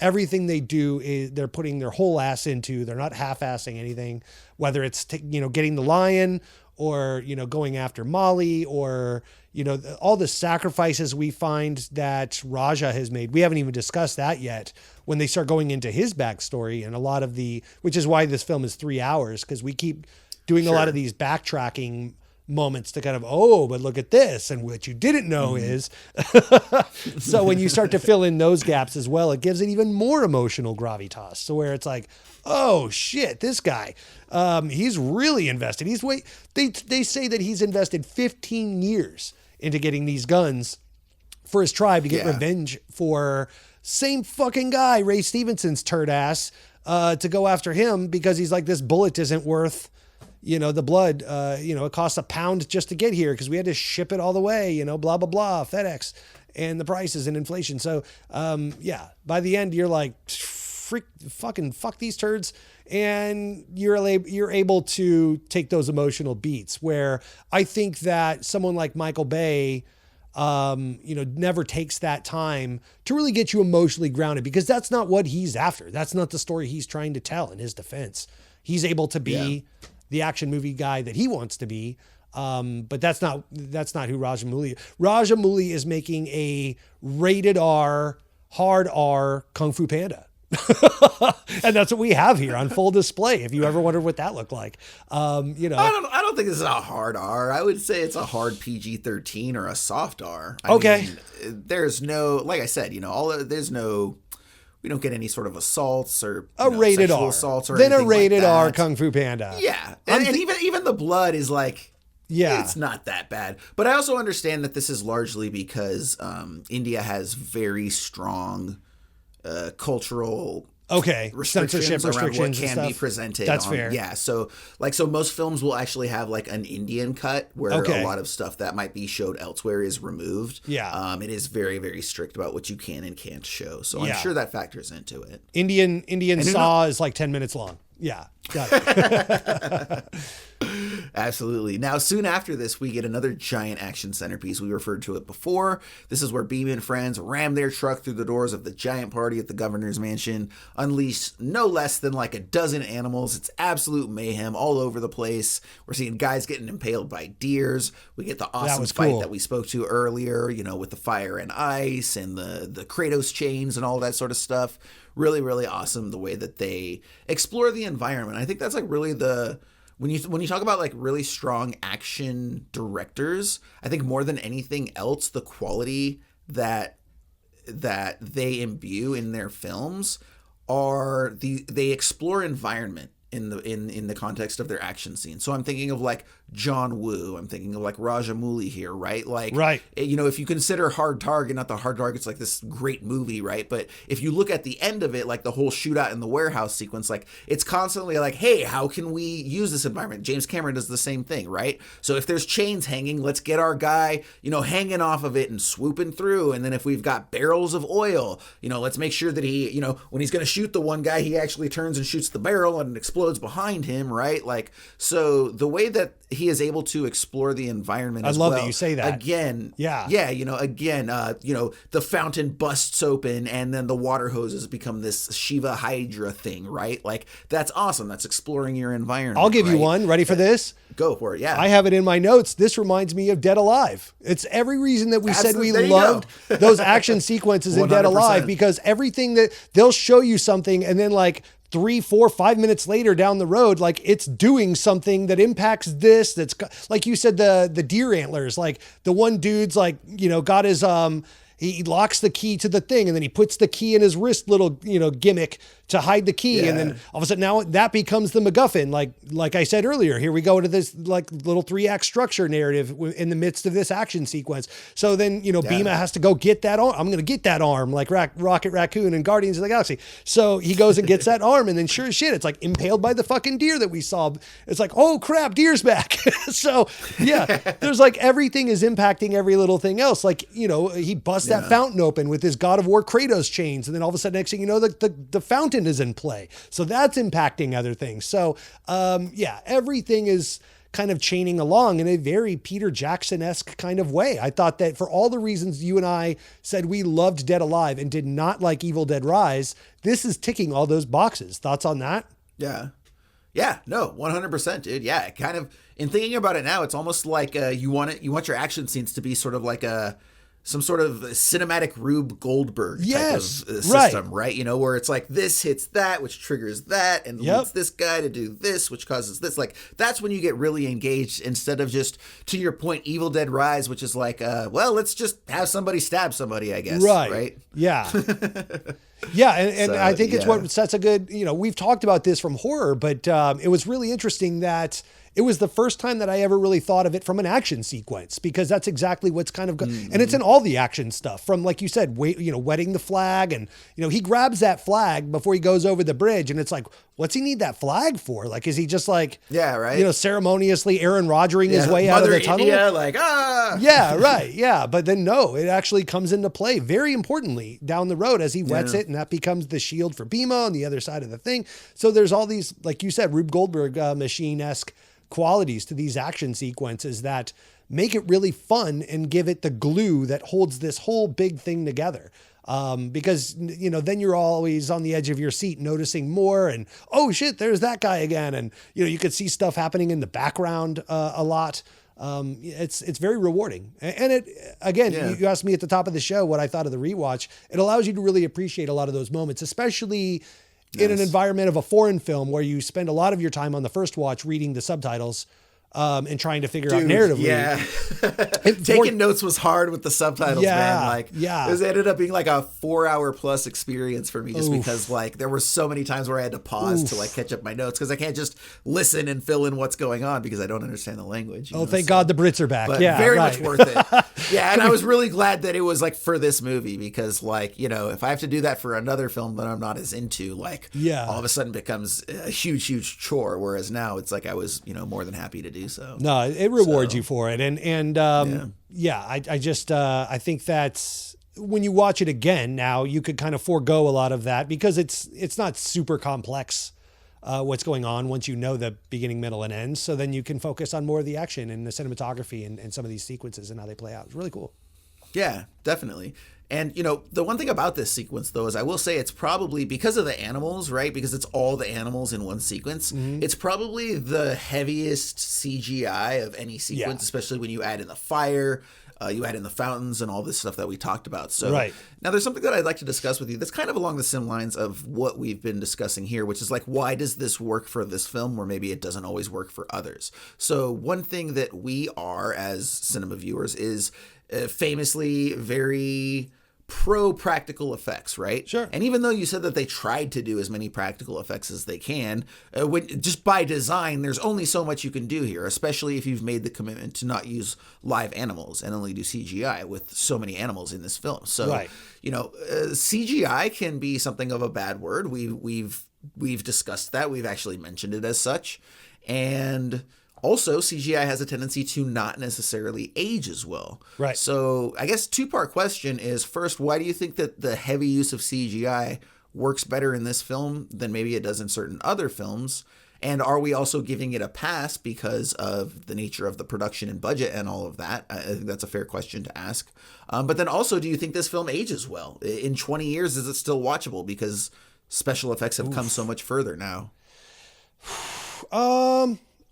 I'm going to say, to answer your first question, maybe because the film itself, even though it's dealing with some very heavy-handed emotional beats and political issues and social commentary and a lot of those things, and you're emotionally invested, it also counterbalances that with a lot of playfulness, whimsy, unrealistic stuff going on.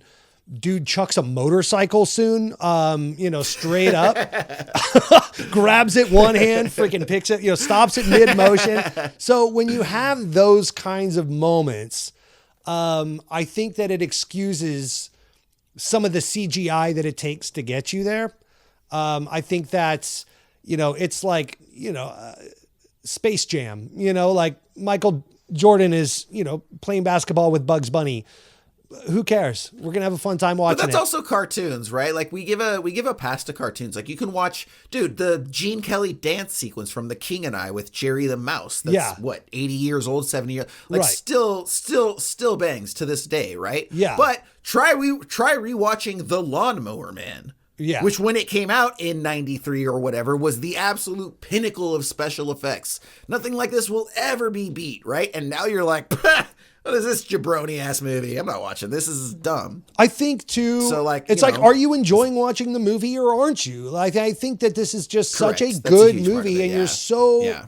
emotionally invested in the characters that I think that you'll forego some silly animation. I think that has been one of the chief criticisms of like the Marvel movies, for example, recently. There's, infamous Twitter posts all over the place where they just take a still from, completely out of context from the film. And they're like, look at this dumb shit. Can't believe they let this fly.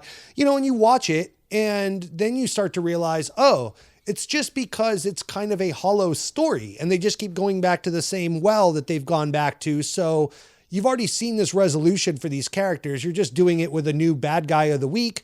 So because of that, now I'm paying, if you're paying it, okay, let me wrap this up in this bow and put a button on it. If you're paying attention to the CGI, I would say the storyteller isn't doing his job properly all the time.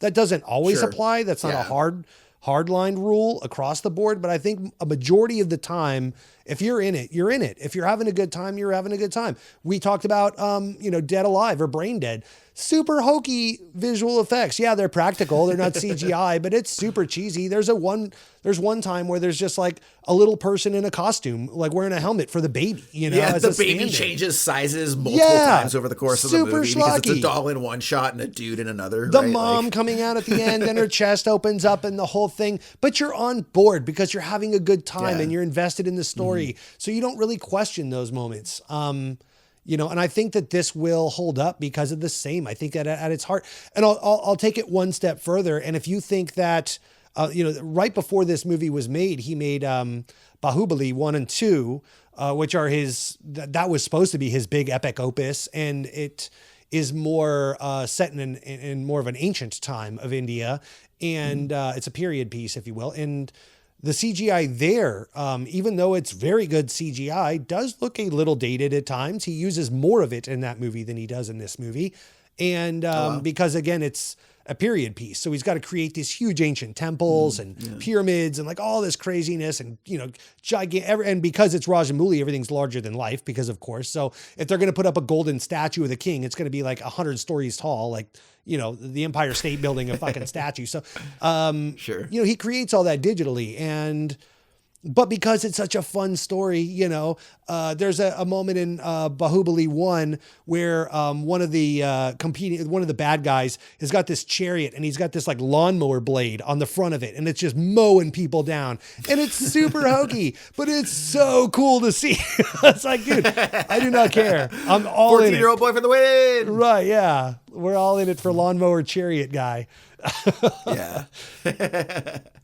Not to be confused with the Lawnmower Man. Two very different things. Also, Lawnmower Man. Yes, the cool version.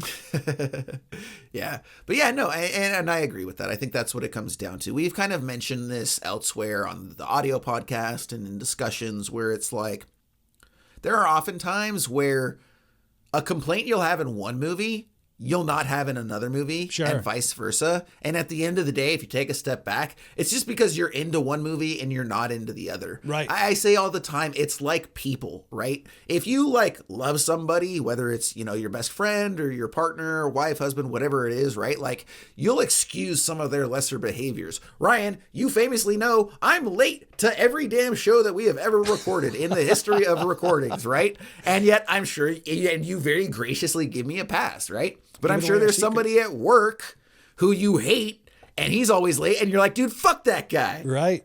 Like fuck that Steve guy. Sucks, man. But it's like, if you liked Steve, you'd be like, hey, he's late, but he's a cool guy. But the fact that you don't like him, you're like, this dude's always late. He sucks. Yep. Also, he smells, right? Yeah. Like and all these things that don't bother you about other people bother you about this person. But it's not the things, it's the person, right? That's right. I think it's the same thing with film. If you're into a film, you're going to excuse lesser production value, some shitty acting, some plot holes, all this sort of stuff, right? Yeah. But if you're not into the film, you're going to use all of that against the film as evidence for why it's not good. And so, back to your point, because I think that most people enjoy this film to the degree that they do, people will continue to give it a pass until you get, of course, to like a certain generation that's probably just gonna, and you also have to be older. That's kind of the funny thing. It's like, I remember being younger and it's like, Planet of the Apes, this is dumb. I'm not watching Planet of the Apes. Those guys are clearly in monkey suits. I'm supposed to like not pretend that this dude's in a monkey suit when he's clearly in a monkey suit. And then, 20 years later, you're like, yes, that's what you're supposed to do. You're supposed to pretend that he's a monkey. Right. And you're like, okay, I could do that. And now it actually turns out this movie's dope. So good for me. In all fairness, though, for its time, right now, in this point in history, they did a pretty damn good job with the CGI. Like, it's obviously a CGI tiger or whatever, but it's a pretty damn good one. Like the detail and all that.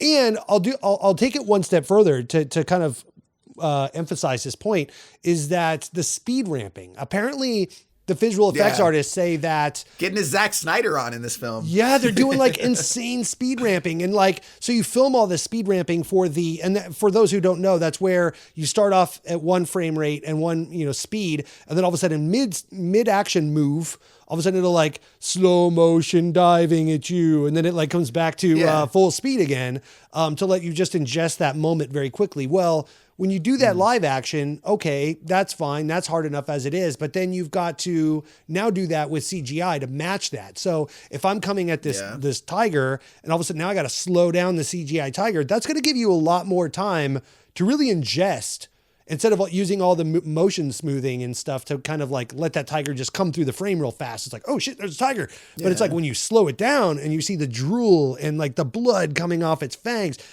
all of a sudden now you have a moment to be like, that's a fake ass tiger. And if you don't do that, you're either really into the scene or that's a pretty good CGI.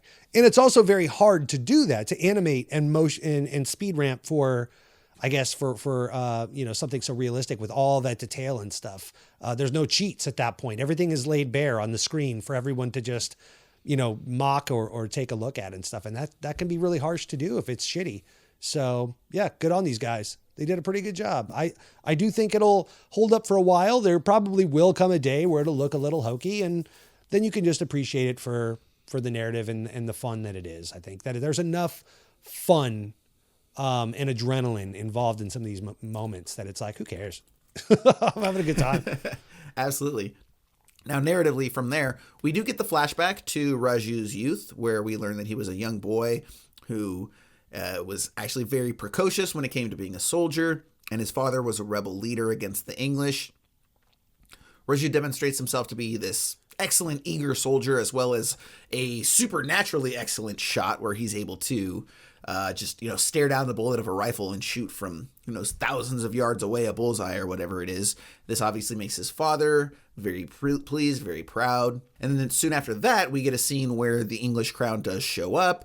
They attack this village. They end up killing his father. And so that shows us that Raju's motivation has been to avenge his father's death against the crown, as well as to, he's trying to get all of these weapons so that he can empower his village once again, right? And make sure that they can protect themselves. So, and this leads us to the present day, where Raju informs his wife, Sita, I believe, and as well as us, the audience, right through her, that he's undercover collecting these weapons, reveals that whole thing. And after that, he, unfortunately, in keeping up the charade, has to do a very uncomfortable for him and certainly for Komaram action, which is to publicly whip him, right? Because he has been labeled a traitor against the crown, and they're going to make an example of him. And at first, we're not really sure. It's like, oh, is Raju going to do that? Or at the last minute, is he going to, turn the whip on the governor, right? And no, he actually goes through and he commits to publicly flogging and whipping Beam, who then sets up a very, like we mentioned it earlier, but a very emotional sort of ballad that he sings as he is being whipped. And he talks about how, he refuses to kneel before them and the strength of heart and all that, and spirit. And so then the crown ups their ante by, it's not even like a cat of nine tails. It's like a whip that has like all of these nails injected into it. Oof. And so they like wrap it around him and like, pull it so that it's like cutting into his arms. They demonstrated on like the pole that's holding him up first to show the damage that it does. And it's like gruesome. It's like, holy crap, that's not good. Yeah, exactly. And like I said, instead it's funny because I feel like that same scene or that same song, like if we were going to do that here, like, in the States, it would be like more of like a fiery song, right? It would be like a, nothing's going to make me kneel, rebel with everything that you have. Like, I feel like it would be much more sort of like a violent song, right? Whereas this is a much more emotional sort of ballad song about remaining strong. Yeah. But it's spiritually inspirational strong and emotionally strong as well. It's not very this, inspirational. Like, give them hell at all costs type of thing, Is like the following, because he creates an inspiration. He has become an inspiration or bigger than himself, a larger than life Messiah character now, or a martyr of sorts to the crowds of people that they've gathered in this town square to watch this so that they could beat this dude down to show how weak he is. Now, in a very Christ-like fashion, he is, risen above that to become an example of heroism, and how all these common people, because he's just, a common man, any one of them could stand up for themselves.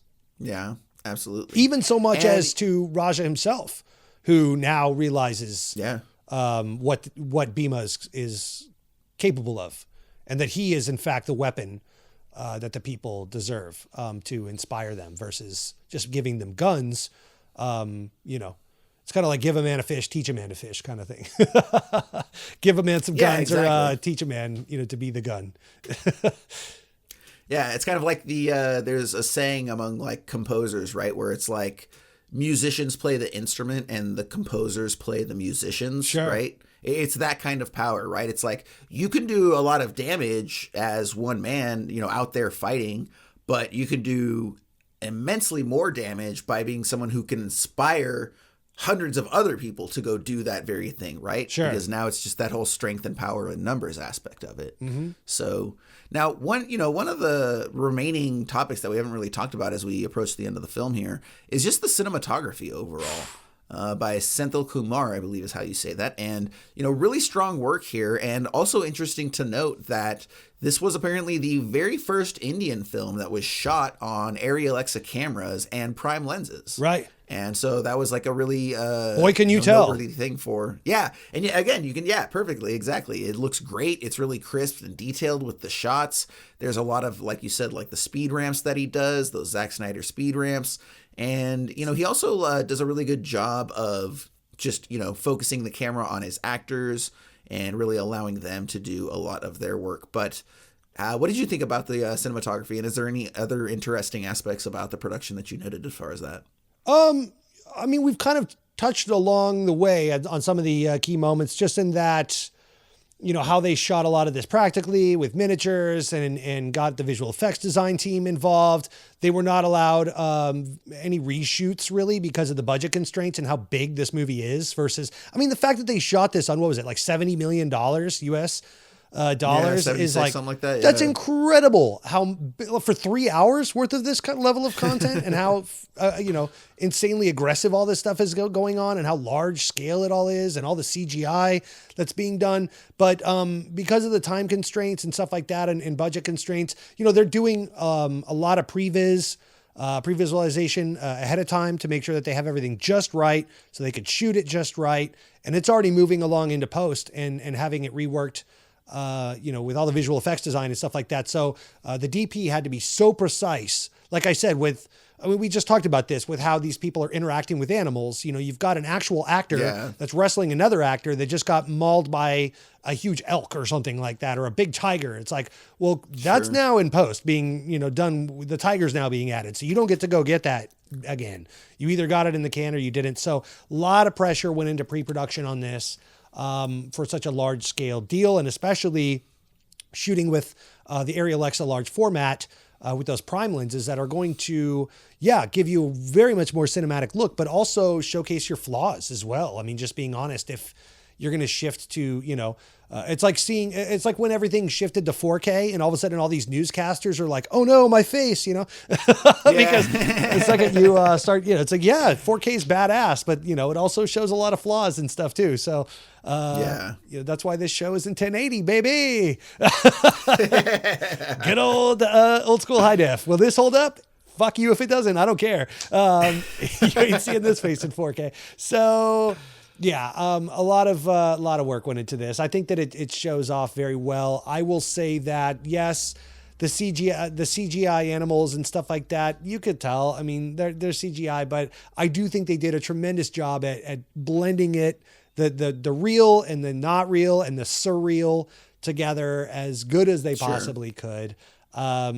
Yeah, I thought it was a fun ride, and the cinematography didn't take me out of it, whatsoever, or and it just, I will add to that some of the choices for, again, kind of re-harping on this, where you place the camera, seeing things from certain people's points of view, or low angle or high angle, things like that, using wides to give you the, we talked about this in the, in the sacking of the city, you always knew where you were. Like, I felt like I always was very well informed in what would happen. When he's showing me the next thing that happened, it's like, in a very Dead Alive, Peter Jackson kind of way, as everything is Rube Goldberging its way through this action sequence, I never felt lost or dizzy or any of that, which you could have very easily felt dizzy or disengaged because of how much was happening and all the larger than life shit. It's like, you always have those moments to go back to the wide shot narratively and be like, okay, now we're here, now we're moving there, whatever. I thought that was really cool.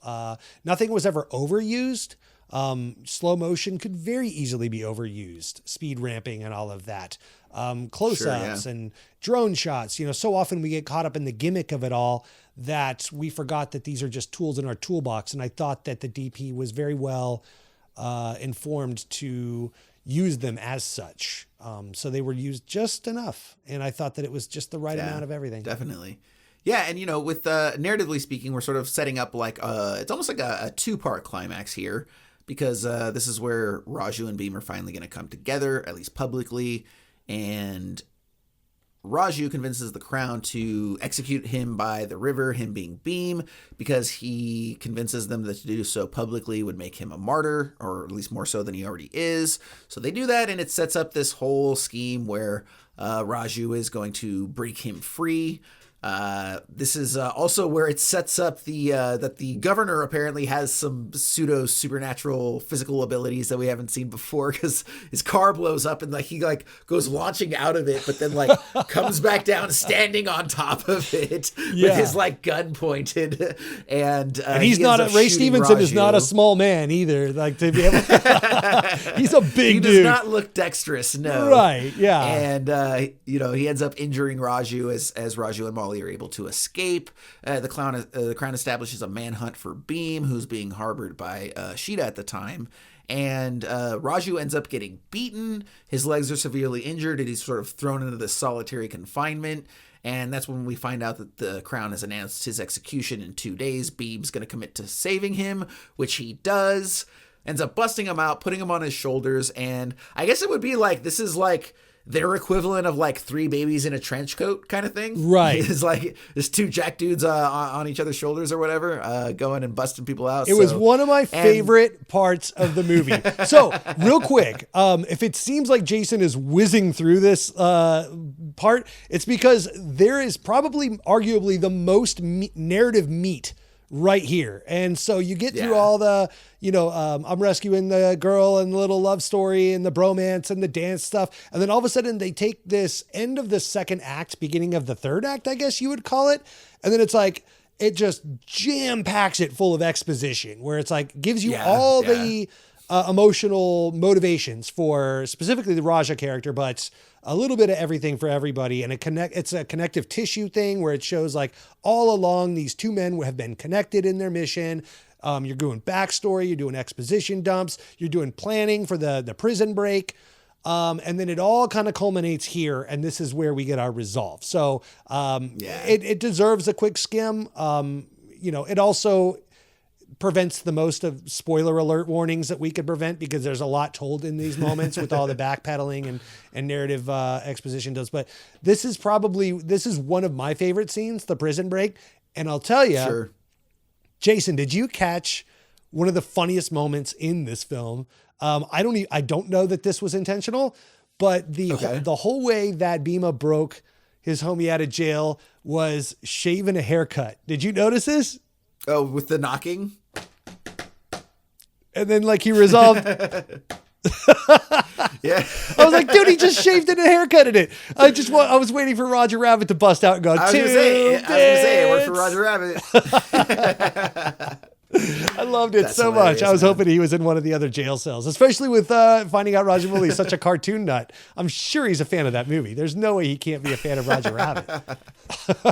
It was 12 on his list. It didn't quite make number 10. Dude's in his 50s, I think. So yeah, I hope that if you're out there and you're watching this, sir, please go watch Who Framed Roger Rabbit. And if this is an homage to that, we thank you for your service. Absolutely. And then it sets up our final scene where our two heroes are going to escape through the forest. They're surrounded by enemy troops, and we get Raju appearing with this bow, gets to go full Rambo First Blood. Or maybe it's First Blood 2 that he actually has the bow and arrow. But either way, flaming arrows, uses it to sort of light the forest on fire.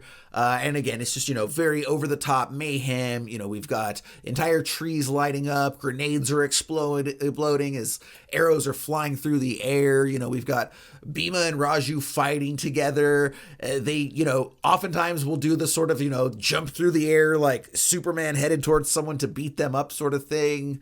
There's actually, I really did appreciate there's an awesome tracking shot where it goes it follows these series of explosions that are just going off one out of the other in pseudo slow-mo. Yeah. And then to your point, they light Bhima's motorcycle on fire. It's launch it into the building, which causes it to explode and, get all of this sort of final resolution, So it's a fittingly large climax to a fittingly large movie. Again, it's very nice and tidy, right? Beam finally is able to kill the governor. Raju gets his weapons to his people. Molly is saved and brought back home. Everything gets that final happy ending. And then, of course, because of the film, and I also understand this is not necessarily uncommon for Indian films, we get a final dance sequence to sort of, wrap everything up. Loved it. And the difference with this one is that the actress who plays Sheeta is able to dance with our two heroes. She's very lovely, brings a nice energy to the dance as well. And like I said, just everything wraps up in a nice, tight And Rajamouli shows up. I don't know if you saw that. Yeah. So the funny thing is, I didn't know that was Rajamouli, but I knew that was Rajamouli, right? Okay. Because why else is this random old dude who is not nearly as handsome as anyone else on screen? No disrespect, right? But he looks like a director. He looked pretty slick and dapper, though. And it's just, yeah, no, he looked fine. But again, it's you can dress up Tarantino or Scorsese the prettiest they'll ever be. They're not going to look like Brad Pitt or anything that, right? Yeah. So, but yeah, so it's just kind of these things, whether you're watching music videos, films, TV, there's just certain times where somebody comes out and they just look a certain way where you're I don't know who that is, but I'm pretty sure it's this person, or it's somebody from this department or something, right? And then especially when you find out that one of the R's in the film is literally for Rajamouli, it's okay, well, that would make sense to bring the three of them out in the very final shot. And then throughout the credits, there's a bit of an homage to other Indian revolutionaries and stuff like that. They're paying respects to other people that have followed these characters. Because, again, even though this is fanfic, this is also loosely based on real people that helped revolutionize in the Indian people and get their independence from the British people. So I think that, there was a really sweet respect. But, the credit sequence is also a lot of fun. We're right back in it, and we're dancing in its vibrant colors, and everyone's looking hot and sexy and dressing nice and dancing. And it's dude, this is awesome. I love this freaking movie so much. I also, by the way, real quick before we wrap up, I have to say I thought it was hysterical because like I've kind of only seen this in like animes and like South Park, which is in the final end sequence, the music they have like the singers like singing about Komaram and Raju in like this very epic way. So it's like Komaram through the jungle or whatever like the fucking words make out to, right? But like you'll just literally hear like Komaram and Raju, right? And it's like you're watching them and you're hearing them, and it's almost in that like opera sort of way, the same way that the other dance and musical numbers are, right? Where it's like they're telling you about the story through the music. Sure. It's not just like some sort of like needle drop moment, right? So, and that's what I was saying. It's kind of like almost like a Greek chorus kind of thing, like Little Shop of Horrors, like the three women that come out and they're you know, Badu, and they're talking about Audrey too, and you know, so. But yeah, so I really liked that. But yeah, so you know, really, really wonderful film. And of course, we have reached the end of the film where we are going to wrap up, as we do with all of our episodes and all of our film reviews, with a little feature that we call 3 Adjectives. While you could probably figure out what exactly that means for yourself, I'm going to toss to my boy Ryan to give you a quick breakdown. But first, before I do, really just want to remind you, if you haven't, please like and subscribe as well. Let us know what you thought about this review. Let us know what you thought about RRR. Drop the stuff in the comments below, and we will go ahead and get back to you. But Ryan, go ahead and explain to our audience what 3 Adjectives is, and then go ahead and kick us off. This is, if you watch this movie and your friend asks you very quickly to summarize it in a quick little line or a word or two, like, how was the movie? And then the first thing out of your mouth is what this is. So these are our 3 adjectives. And I'll give you a very good example. My first one is art house aggro. This is if A24 made Rambo. This is so cool. It's so like nothing you've ever seen before. It's a lot of fun to watch, but it has all the intensity and aggression of a big Hollywood, big budget action film. My next one is Carnival, because I think this has a little bit of everything. You can go see the animals, you can get some cotton candy, you can go see the freak show, and it all is streaming on Netflix, so it's very affordable, just like a carnival. And then my last one is Gateway Drug. Because this is a good entry-level movie. If you've never seen, like Jason, or once not too long ago myself, if you've never seen a Bollywood or Tollywood movie, this is a great entry-level way to get into that. I think it's got a little bit of something for everybody, minus some of the, there is some hard-to-watch scenes. To Jason's point, it's not so overly graphic that it's, impossible to watch. It's just kind of cringe worthy because they're really driving those emotional beats home. But aside from those moments, I think you could introduce this to anybody. I think this is a great gateway drug, not only for this particular culture, but just foreign films in general. If you're not a foreign film person, if you're one of those people that are like, I don't want to read my movies, this is a great entryway to get into that. The dialogue isn't so, heavy-handed that you've got to read every line. You get the gist. There are a lot of British English-speaking people in it, so it's only really half foreign dialects. So, if you're Western and want to get into some foreign films, it's a great way to do it. It is a little long, but other than that, they make it a lot of fun and they move it right along. It's a 3-hour movie that doesn't feel like a 3-hour movie, which is right up my alley, as Jason knows. So, Jason, how about you, buddy? What are your 3 adjectives for today? All right. So for my 3 adjectives, my first is kinetically vibrant, right? It's just a feast for the eyes. Hell yeah. It moves along super quick. They're not afraid to like up that saturation. They're not afraid to just visually throw everything in the kitchen sink, as they say, at you. I also have that it's disarmingly earnest. I did not expect for this film to be as sweet as it was, and I didn't expect to respond as strongly to the relationship of the two of them as I did. I think a huge part of the appreciation that I have for the film stems from the nature of their relationship, which could very easily have been ham-fisted and overwrought. But like I said, I think because it seems like it's a very genuine emotion that's being explored here from a very genuine person, it does work. And then my final is relentlessly engaging, because to your point, this is a 187-minute movie. That turned into 236 minutes with my note taking, right? I should have been over this film when it was done, right? I should have just, even halfway through, dude, like sometimes there's a 90-minute movie that we watch that's just atrocious. And it's like halfway through 45 minutes, you're like, dude, it feels like 3 hours, right? Like this is the other way. This is like that 3-hour movie that only feels like it's like half that. So sure. Super, super cool. Very pleased with that. So gonna wrap this up by giving our star rating. We do a star rating out of 5. And Ryan, I will go ahead and let you go first. Man, you already know I'm giving this one 5 stars. This is awesome. I love this movie so much. Yeah. Could you nitpick and say, the CGI or this and that? Sure. Of course you can. But this is awesome. I'm giving this 5. I would watch this again right now. Like, if anybody comes over to my house and says, dude, you want to watch RRR? I haven't seen it. I'll be like, whoa, yeah, we're watching that. Put that right on right now. So I cannot wait to see what SS Rajamouli goes on to make next. But yeah.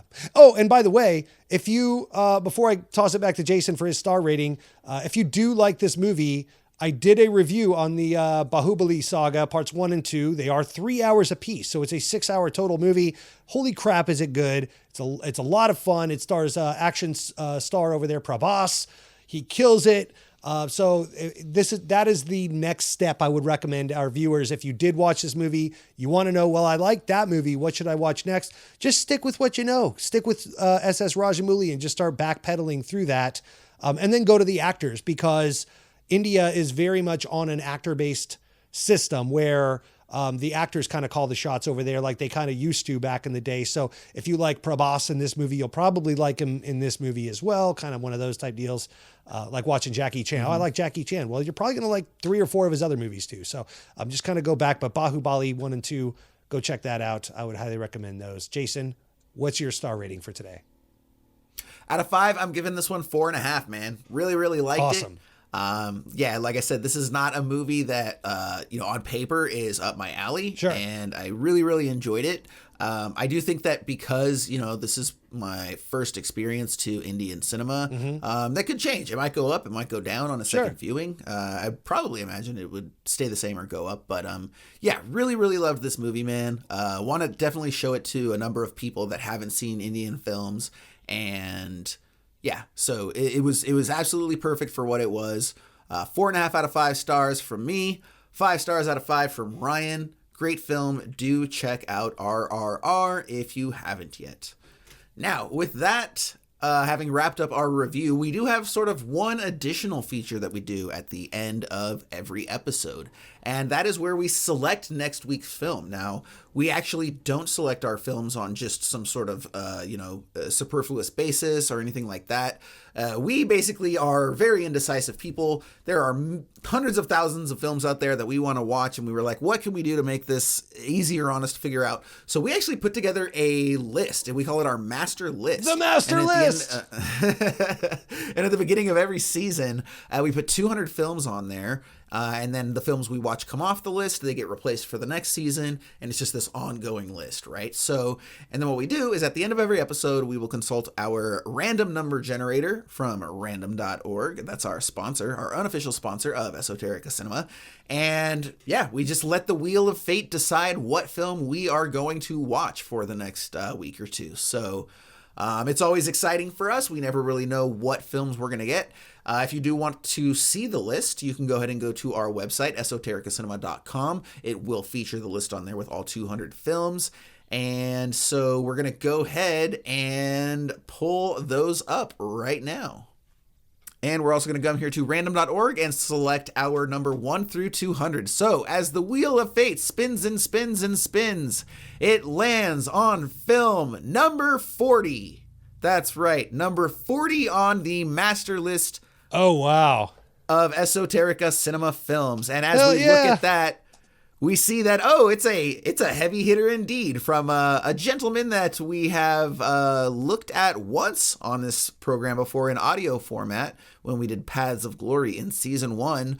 We are going to be looking at Stanley Kubrick's Dr. Strangelove, the all-time World War II I'm so excited. Film. Yeah, I haven't seen this movie in years and years. That's why I think it's on here, is because I think both of us deserve to rewatch on this, even though we both seen it. Google has this described as a film about what could happen if the wrong person pushed the wrong button, and it played the situation for laughs. U.S. Air Force General Jack Ripper goes completely insane and sends his bomber wing to destroy the USSR. He thinks the communists are conspiring to pollute the precious bodily fluids of the American people. This is from 1964, stars everyone from Peter Sellers to George C. Scott to Slim Pickens. James Earl Jones is in this. So yeah, I'm really excited to give this a go here. Yeah, that's going to be a good one, man. So, and you know, Kubrick, he's one of the all-time greats. And it's only an hour and a half, which is right up my alley. I told you guys, the man loves a short movie. Love it's just the way it is. Love the brevity. Yeah. Yeah, so go ahead and watch Dr. Strangelove when you can ahead of our next episode. For myself, Jason Peters, and my buddy Ryan Siebold, this has been Esoterica Cinema. Enjoy the movies, guys.